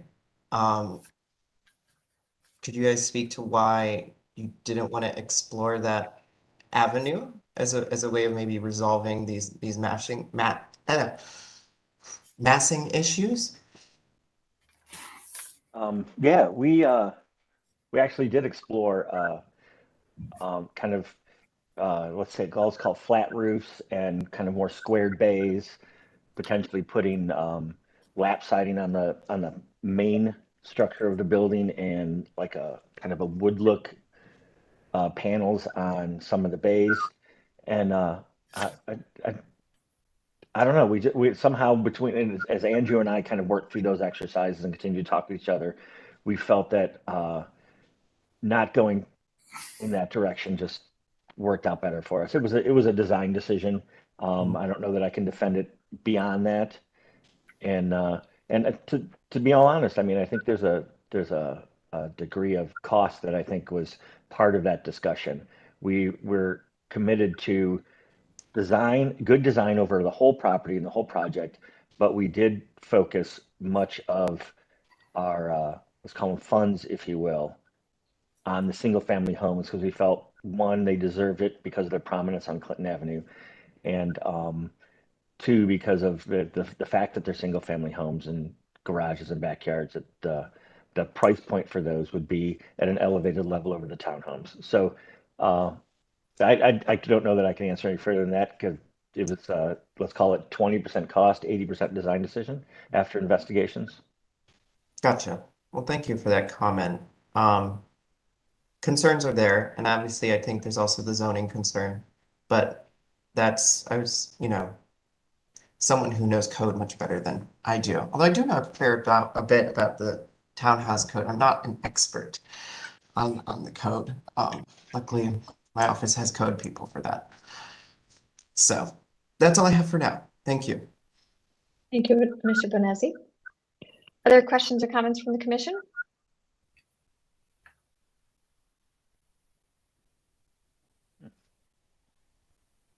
Would someone, not seeing any, would someone like to put forward a motion?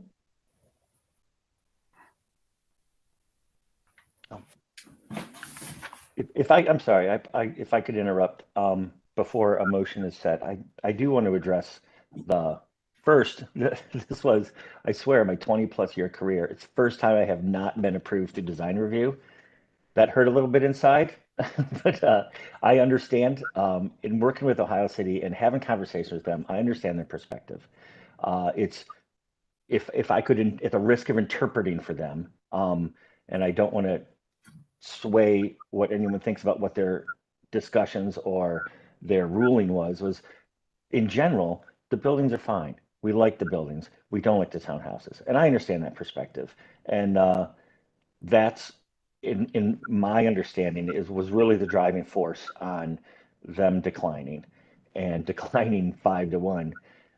But what I was hopeful for in discussions with them and discussions here is that are there townhouses currently on Vine Avenue in this neighborhood?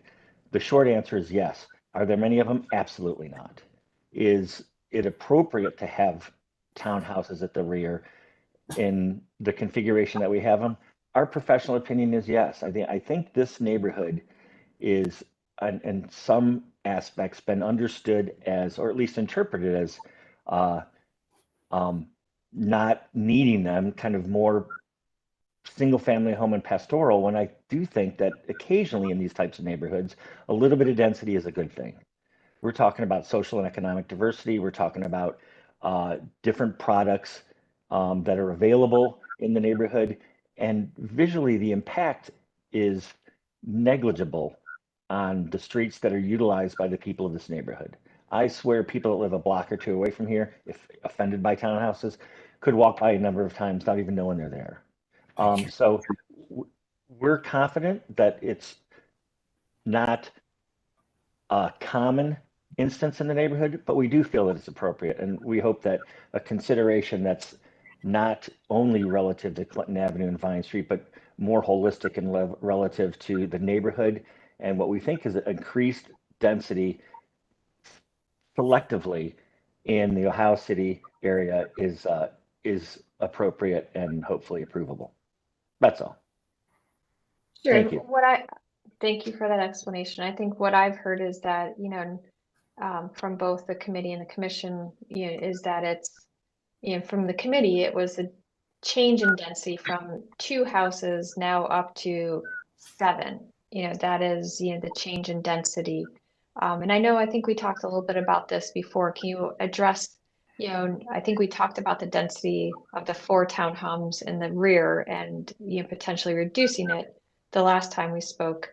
Can you explain, if you study that and, why you're coming back with the same? Yeah, so what we thought was kind of most appropriate in the eyes of the people that have been giving us feedback would be single family homes, pull the garages toward the rear.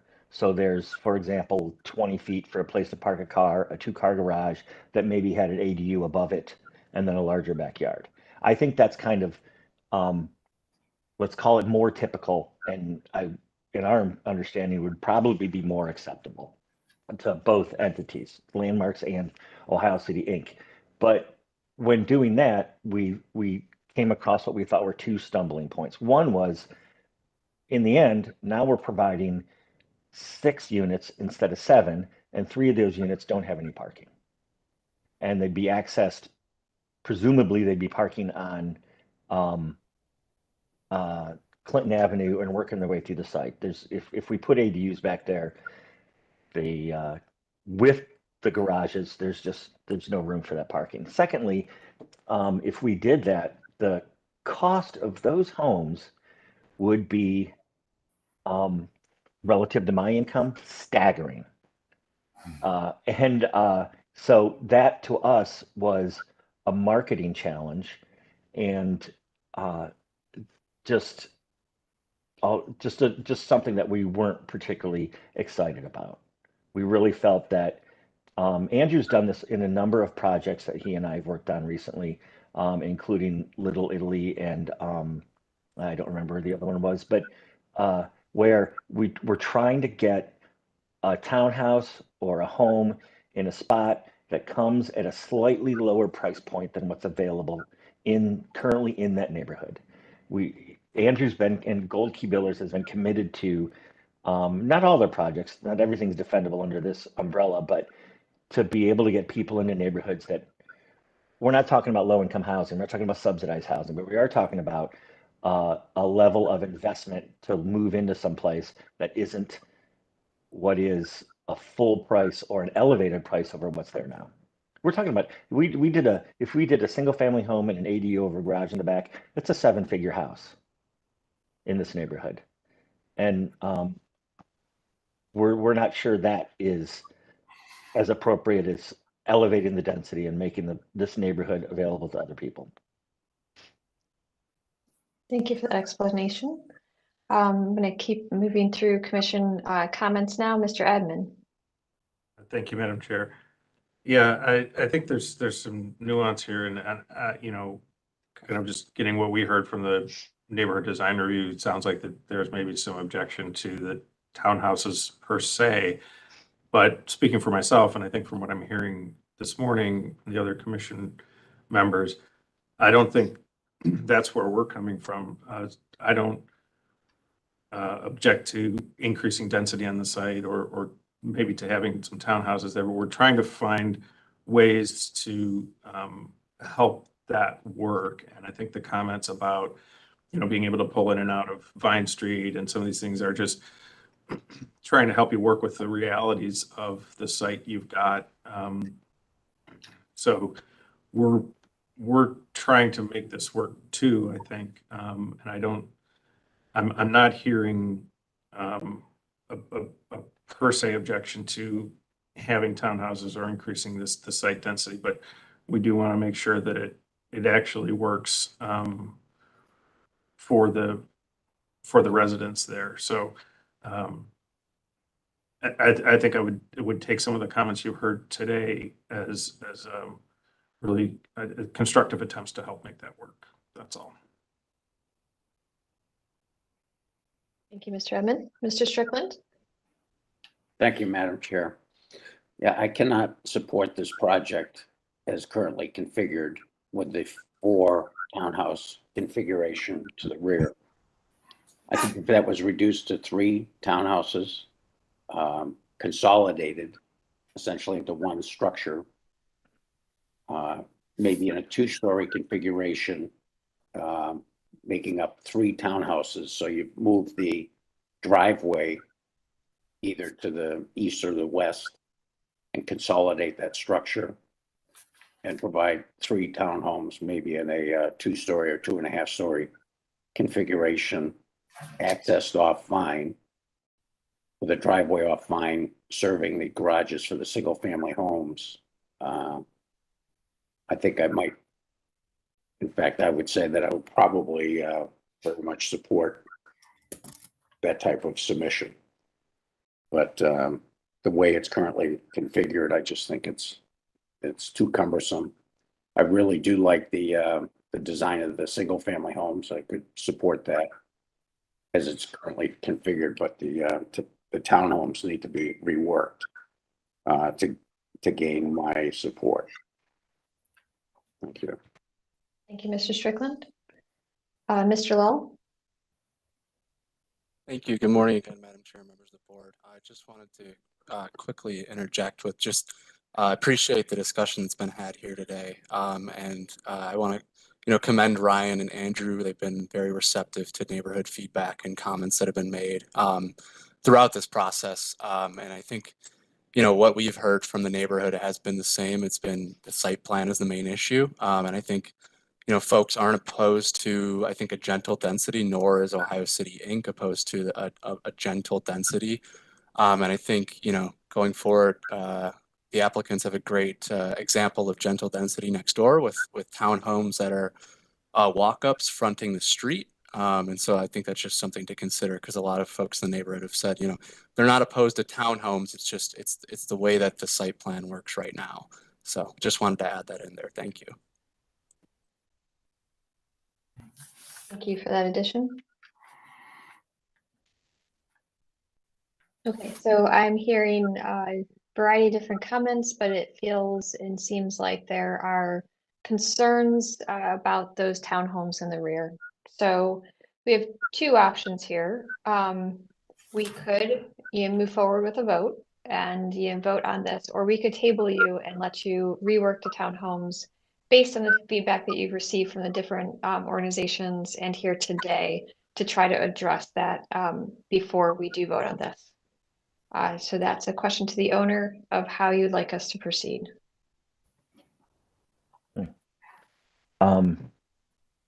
Andrew, what do you think? Could you please explain a little more as to what happens if it's tabled and what happens if it's, Sure. voted on and not approved? Like, does that process start all over from step 1 or?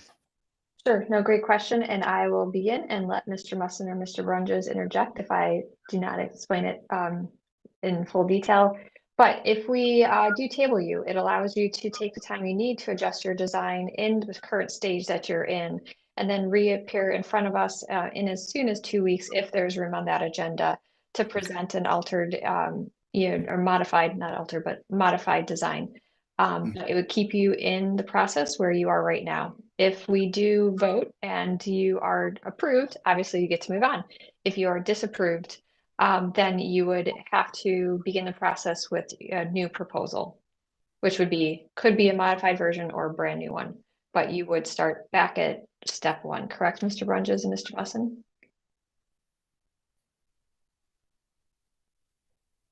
That is correct, or they could also appeal the Landmarks Commission decision at BZA. See, he keeps me honest. Yeah. Otherwise, an excellent summary. With my least favorite option, but I appreciate that, Carl. And so we do, obviously you've heard our feedback, and I think it's consistent with the community and or the design review committee. It's the density related to the townhomes in the rear and the configuration that we do have concerns with.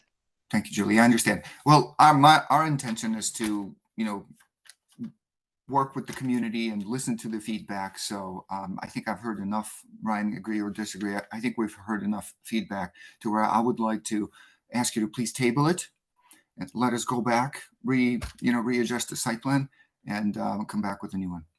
Okay, so thank you for that permission for tabling. Before I ask for anything more, Mr. Bonazzi, I believe you have a question or comment? Just one question for Carl, just because this is a great learning opportunity. When something is tabled, is it the obligation to also go back to the design review committees and represent as well? This is just a learning thing. Mm-hmm. It may be a good idea to do so. Okay. Mm-hmm. I'm just wondering. Go ahead, Mr. Benazzi. I'm sorry, I didn't mean to cut you off. No, I'm sorry. I cut everyone off. Mr. Brunges, do they need to, or since they did get a recommendation, they were not tabled there, it's a recommendation to us, so our recommendation is to table to allow modifications. So is it a requirement or just a good idea, just so that they are clear? You can make a condition of the tabling to return to get additional feedback on the new layout and see if it does, because you may have a change of opinion if they do change the layout. So yes, that's more appropriate, and they could approve it in that because they are then not, and actually could be put up on Co-Urbanize again. I think that's a best practice. I don't think there's anything specifically saying that they must go back, but I think it's a good idea. But if you made it a condition to go back, then they would have to. I see. I just say because particularly, the design review committees are there for a reason, because they provide a perspective that is very helpful to this commission. And just hearing what they proposed, I think, actually, I'm just going to shut up and make a motion. So I would move that we table this project. And also I would, to the applicant, make it a very strong recommendation that you revisit the local design. I screw everyone's names up. Sorry, it's the ADHD. Ohio City Incorporated, the Design Review Committee, to reevaluate, especially if you do end up making a very large change to the site plan of how you arrange these townhomes. And that's it. Okay, we have a motion to table with the recommendation to return to the West Cleveland Design Review Committee. Do we have a second, Mr. Edmond? Second that. Thank you for that second. Any further discussion? Mr. Brunges. Oops. Madam Chair, yes, I just need to put some clarification here for the record. It is the Ohio City Design Review Committee that this would be returning to. Okay. Sorry. They are, it is, and I know there's confusion and has been for years.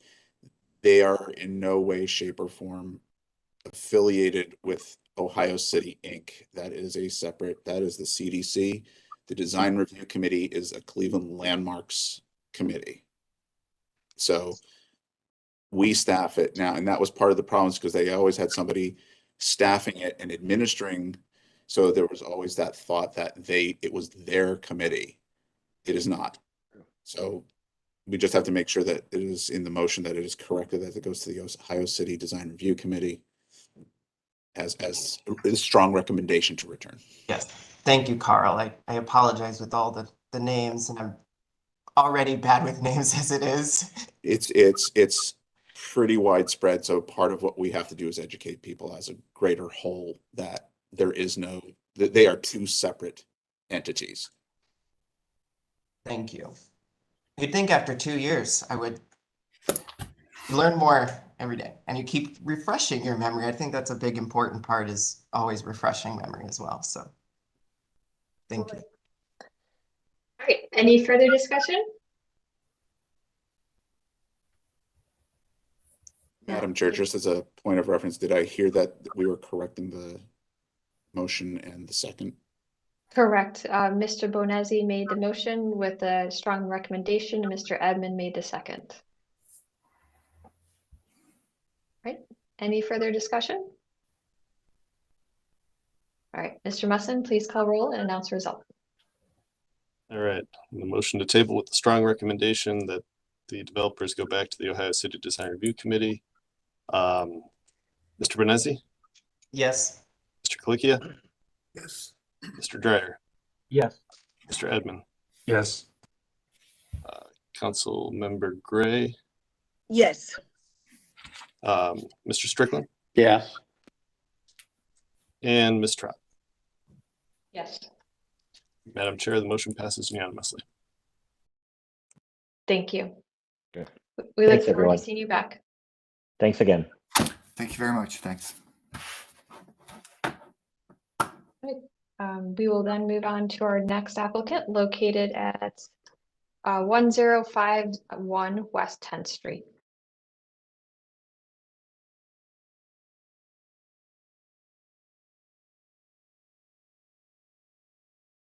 I'd like to welcome the applicant. Please unmute your mic, announce yourself, and tell us about your project. Thank you. My name is Andre. I'm with HSB Architect, and we're here today for the existing enclosure for our Nago projects down in the flats. First, I'd like to, for those of you who are not too familiar with the project, I'd like to do some highlight since I got engaged on this project and to the existing condition, what we have. It's really imperative to note how this project came about, its creation, rather than really talking about the actual design aspect of it. So it was my understanding that way back, Wileyville, a tenant bar was occupied the space on that location.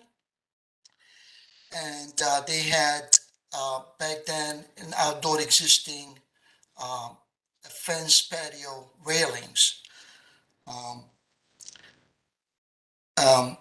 When Mr. Shadid and his partner took over this space back in 2018, it was named True. It was a vodka bar and a lounge.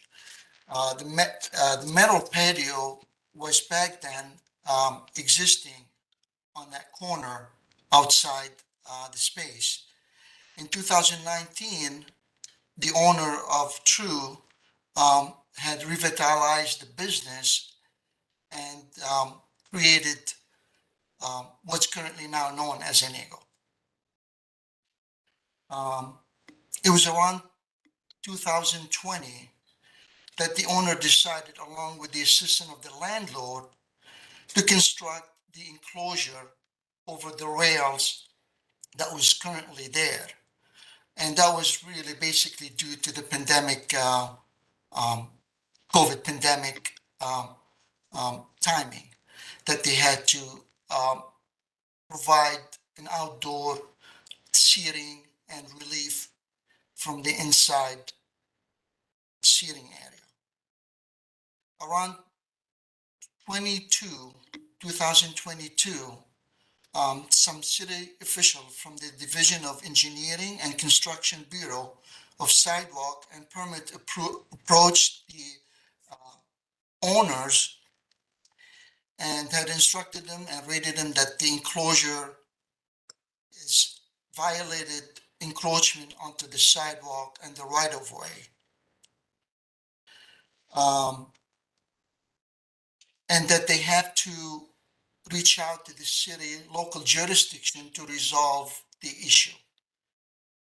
Apparently, they reviewed some of the record and they found out that there is no permitted enclosure was issued for that corner.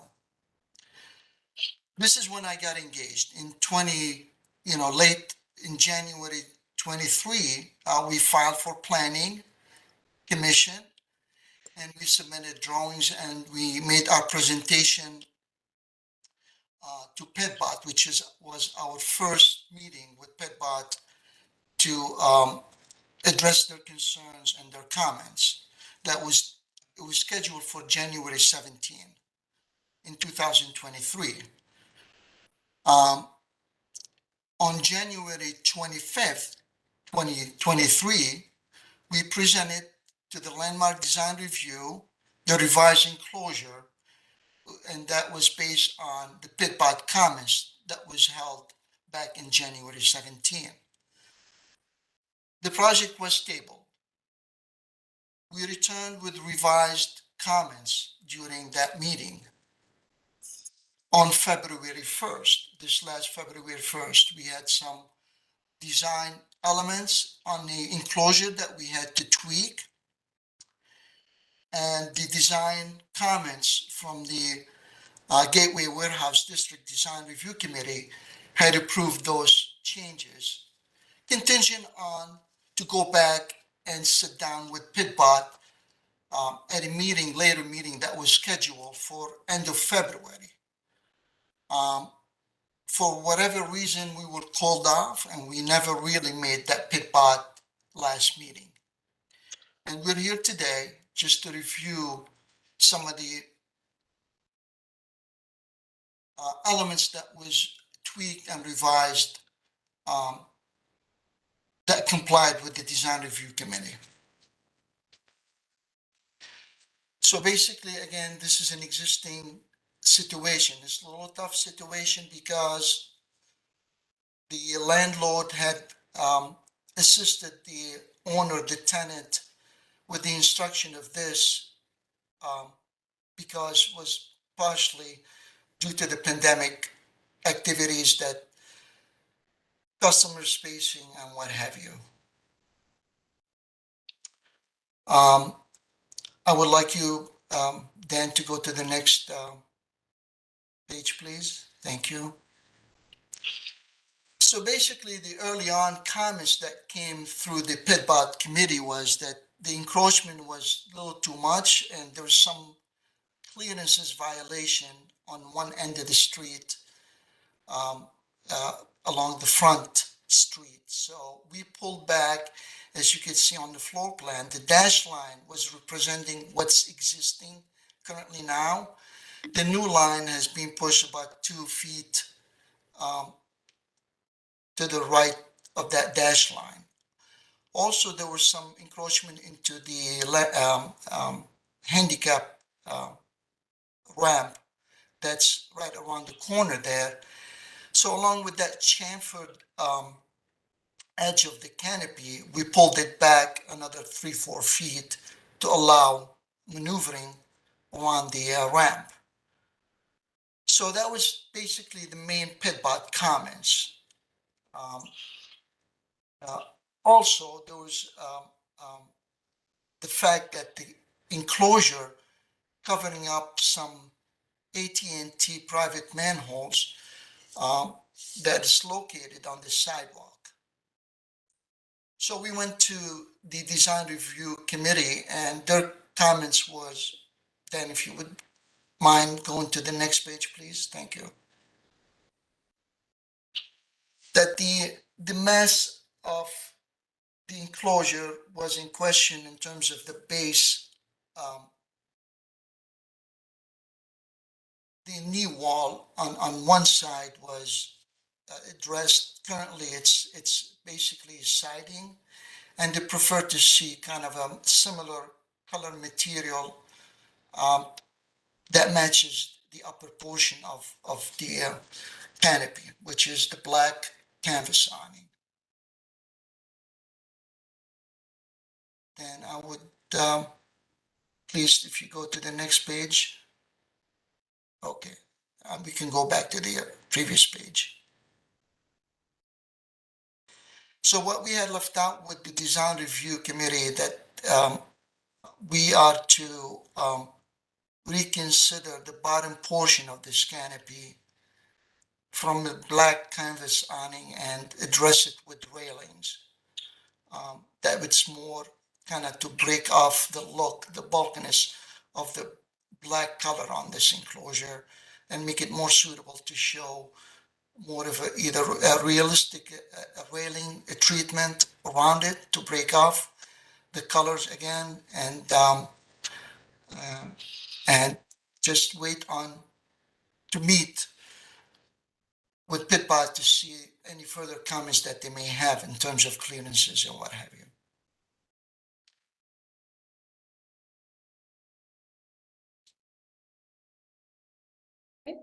Thank you. Does that conclude your presentation? Or did you want to go through your last few slides? Basically, we were asked to provide some samples of the material that was that the enclosure was constructed, and as you can see, there's black canvas awning on the top portion of the canopy, and with some clear inserts along the main panels surrounding the canopy. This was addressing the siding that we are considering of removing from the current look of the enclosure and addressing it with railings. So this page of the siding was an older version of what the current existing looks like.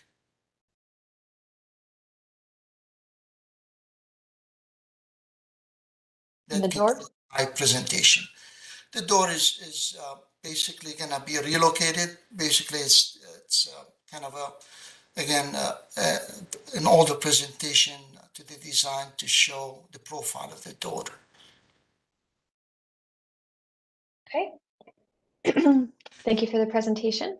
We will then begin with staff for a summary of the design review committee's feedback and recommendations. Thank you, Madam Chair.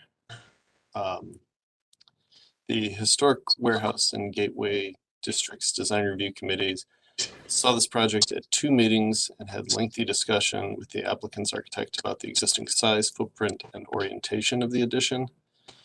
It was noted that the addition was installed without permits and on an encroachment permit on the footprint of a previously expanded illegal patio area.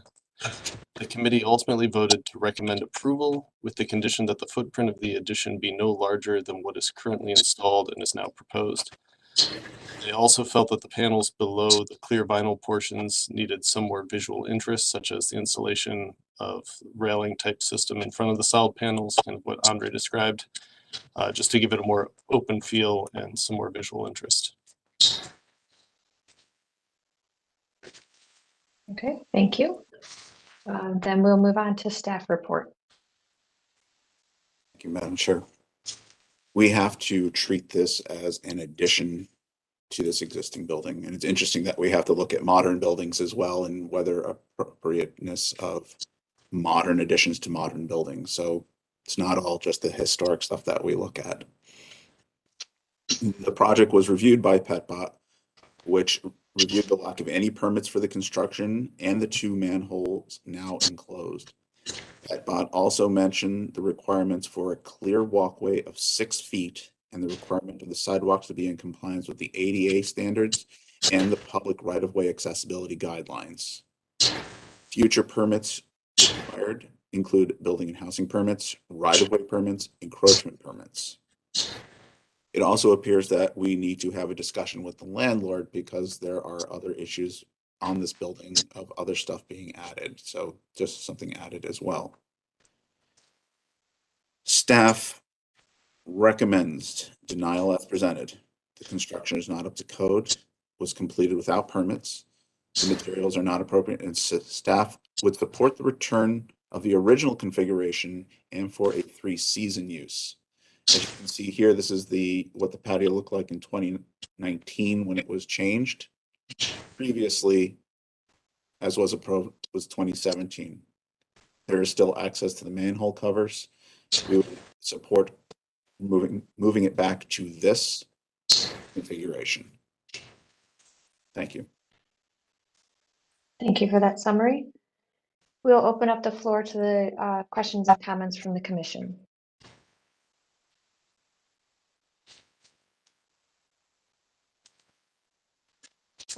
I will start us off, but give me 1 second. I'm having some computer power issues. So I guess my comment on this is that, I think staff has summarized it that, when this has been changed from an outdoor eating area, which we understand, the adjustments that were needed during COVID, and we appreciate that you did do that so that you could maintain business in this area. But this has gone from being a patio to really an addition. And additions in the right of, because you are providing heat and full enclosures and formal doors. This is transformed from an outdoor dining area in the public way to an addition in the public way. Looking at the code a little bit deeper, just to familiarize myself, it does say that this will be removed if there's any temporary enclosure that happens. It needs to be removed at the end of the season, and that would be winter season. And it doesn't appear that, how this is constructed, that this gets modified from the winter months to the remaining seasons, 3 other seasons. So I do have an issue with this because of that it has changed what the true use of this space. So if modifications were made to make it back to a patio, along with the suggestions of staff, to the configuration of what it originally was, so that in the zoning code, it does say that, access needs to be made or accessible to all utilities at any time. I would be more in support of this. But right now, I can't support it in the current configuration or the slightly modified because of the nature that this is now an addition in the right of way. Other questions or comments from the commission?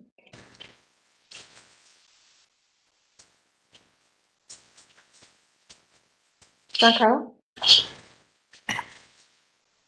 Yes, thank you. I agree. I think outdoor dining, outdoor seating is very much a part of the summer season in the flats. I think they should be maintained and not create an enclosed space. That's my comment. Thank you. Thank you, Giancarlo. Mr. Strickland? Thank you, Madam Chair. I just want to echo that I agree with your comments. That this is not appropriate, essentially, as a permanent addition. And there's been no presentation in terms of rail design in reaction to the design review committee comments. And so ultimately, I think that if they were going to propose this enclosure, it should be just on a seasonal basis. The owner would be required to remove it during the spring, summer, and fall seasons. Thank you, Mr. Strickland. Mr. Dreyer? I agree that I have a lot of concerns about it just because I don't think it's appropriate. But in addition, I just don't think it looks good. And when you look at the pictures, like as a business owner, I'm not sure why you'd want that in front of your business because you can't even see the door, really. I mean, it's the way the signage is, you're kind of looking for the door and it's just, I mean, I would just add to the inappropriateness. I just don't think it looks good. And it detracts from the building and it certainly detracts from the street. Thank you, Mr. Dreyer. Other questions and comments from commission?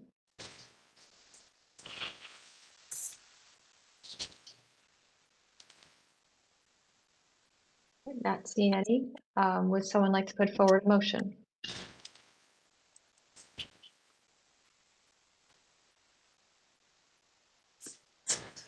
Mr. Strickland? Thank you, Madam Chair. I would put forth a motion to disapprove this application for a certificate of appropriateness for this installation. I second that. So we have a motion and a second. Any further discussion?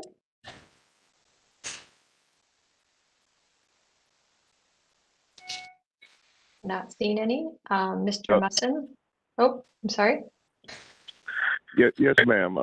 I've been listening to this. I'm one of the managing partners of this establishment, and I was hoping that we could come here today to at least get an understanding to what we're trying to do.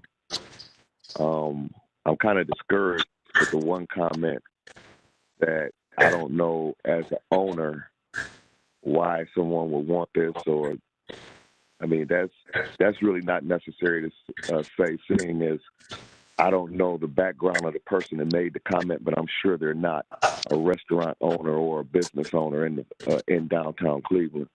But saying that, I'm not trying to stir the pot with any animosity. But I will say that I would like this committee to acknowledge that history tends to repeat itself, and that none of us on this call can assure that we will not have another pandemic of the magnitude of what we had. And a lot of us that remain as restaurant people, nightclub owners, lounge people in the downtown area should be commended that we are still in business after what happened to us.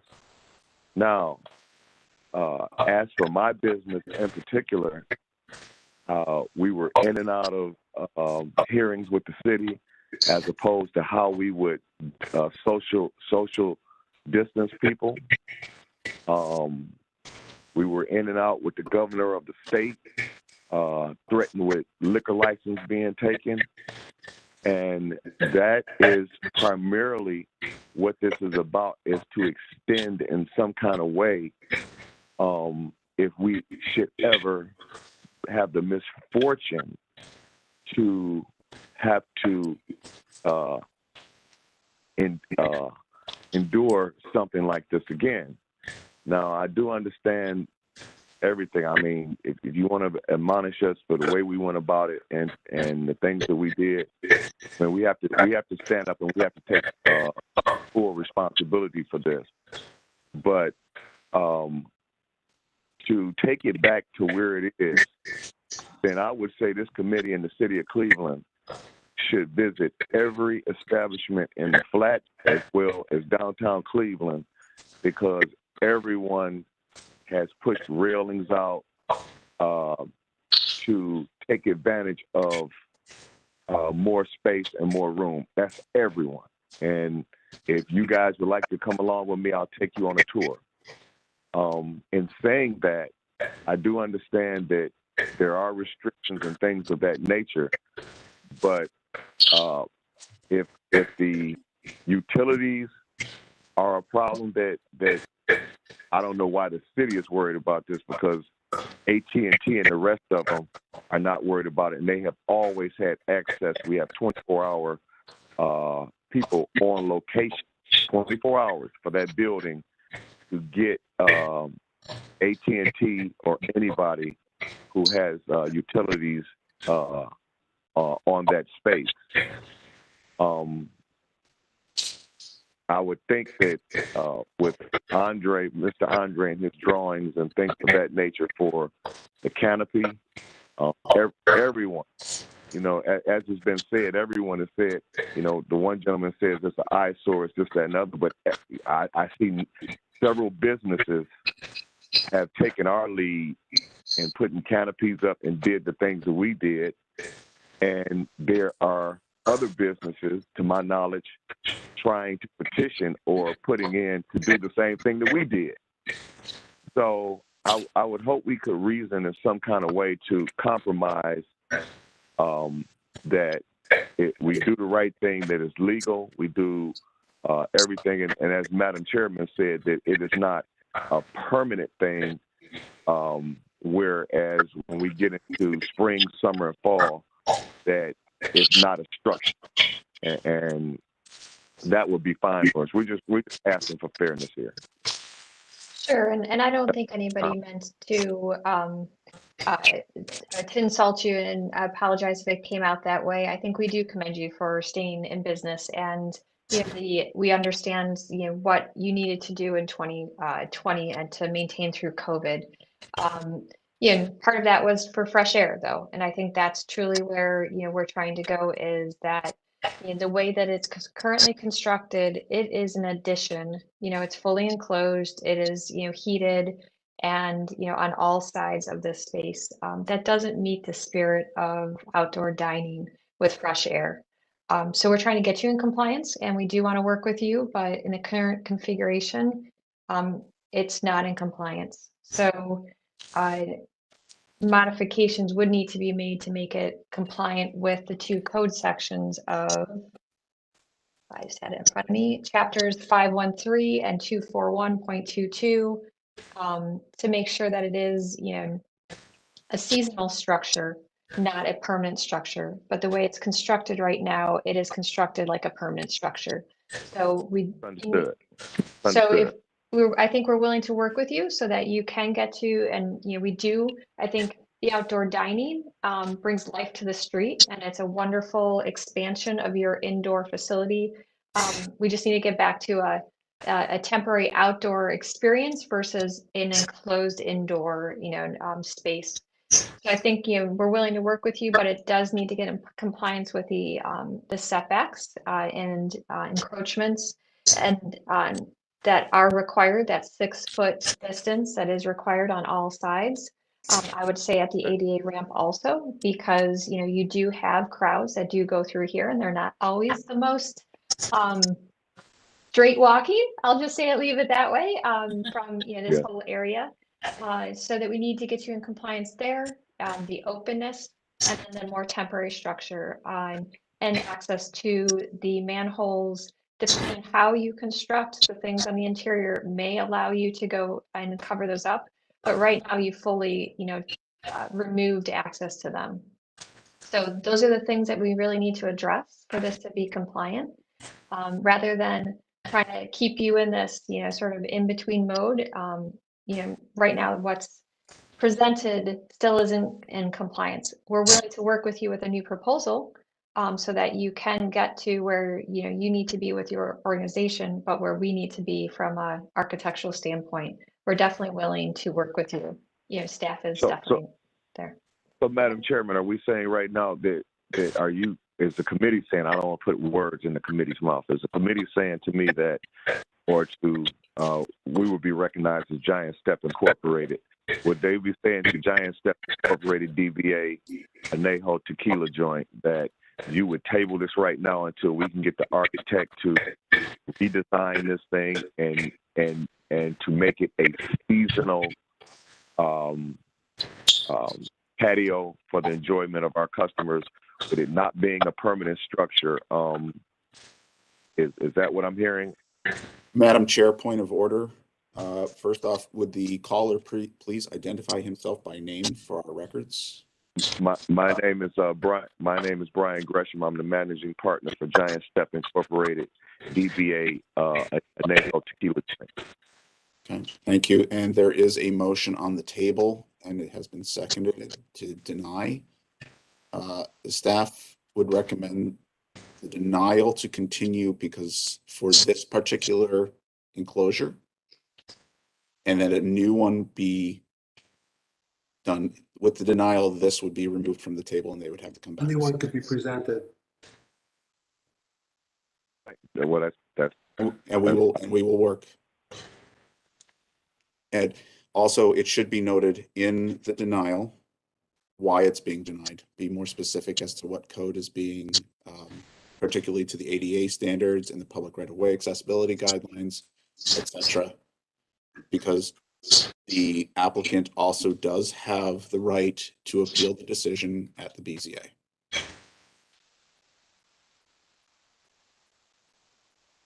Understood. Madam Chair, if you would assist me in modifying my motion to include those specific code violations prompted the denial. Oh boy, let's check in my notes because they're all over the place. So let's stay with the motion and then we can come back in the further discussion to address the applicants, make sure that we're all clear with this. So your motion for denial would be due to it not being in compliance with code sections. I just lost the numbers again. Chapters 513 and 241.22 of the Cleveland Codified Ordinances. It also is not in compliance with the ADA standards and the encroachment requirements. Mr. Brunges, did I catch everything? I believe you did, Madam Chair. Okay, so that is the recommendation to add to your motion. Do you agree with that addition? Yes, I agree to modify my motion to include that stipulation. Okay. As do I, in my second. Okay, thank you. So we've updated the motion and the second. We'll move on to further discussion. So to the applicants, do you understand, why and what the direction we're going? We're trying to get you out of this cyclical so that we can move you forward from here. Yes, Madam Chairman, I understand fully, and I think that the committee is being more than fair. We just want to provide, like I said, we just want to provide the best experience in a wonderful entertainment district, one that's not like any other in the country. So we want to make Cleveland proud, and we want to shine for any transit people that are coming into the city of Cleveland. And yeah, we want to be compliant with ADA and everything that we have to. So yes, we will go to the drawing board. We understand fully everything. And please work with staff because I think they're willing and able to help you get to where you need to be. Thank you. Okay, so we have a motion, we have a second. Any further discussion?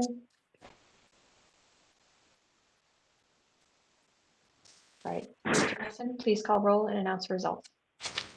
All right, Ms. Anderson? Yes. Mr. Benezzi? Yes. Mr. Colicchio? Yes. Mr. Dryer? Yes.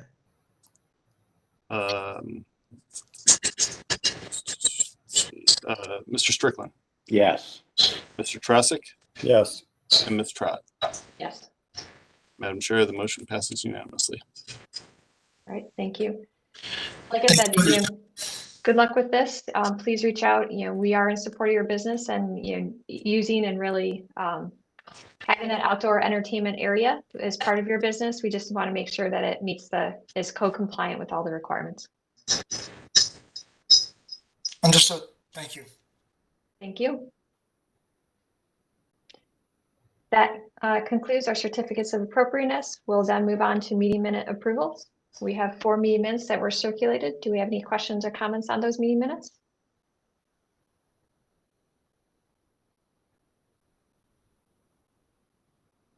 Not hearing or seeing any. Would someone like to make a motion?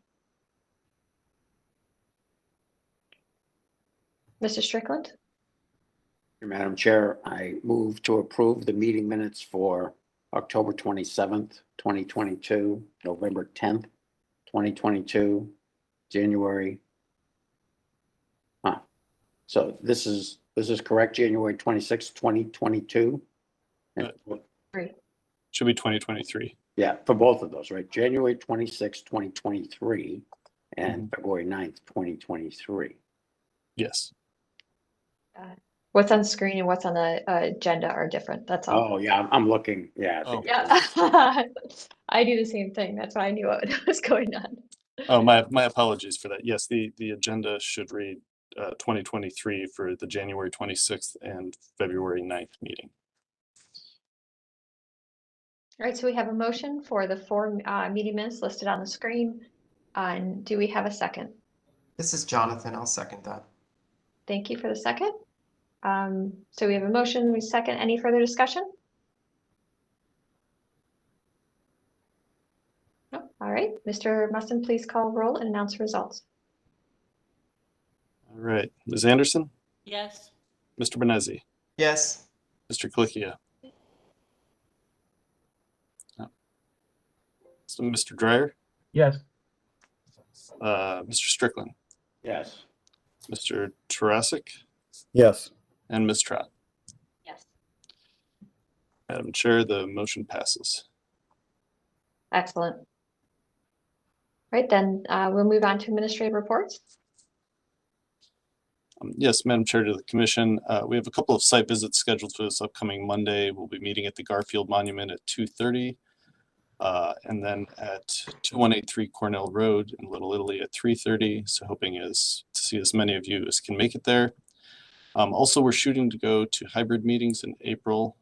Staff is kind of figuring out the details of how that will work. Probably at the next meeting, we'll have Landmark staff and potentially some other city folks who are on the commission in room 514, just to see how that will work out. But we're hoping to be able to accommodate as many commission members as can make it for the April 13th meeting, but more on that to come. All right, thank you for that update. That's exciting. It is. Oh, I'm not muted. That's all right. It is exciting though. Well, I The live first right down time- the street, so I can just take a scooter there. There's really no excuse for me not to be there. Can the record reflect that Mr. Benezzi is excited? Yes, yes, please note that. All right, well, I think that is it for today. I hope everybody has a great day, and we will see everyone in 2 weeks. Okay, thanks everyone. We're adjourned. Thank you all. Thank you. Goodbye. Bye-bye.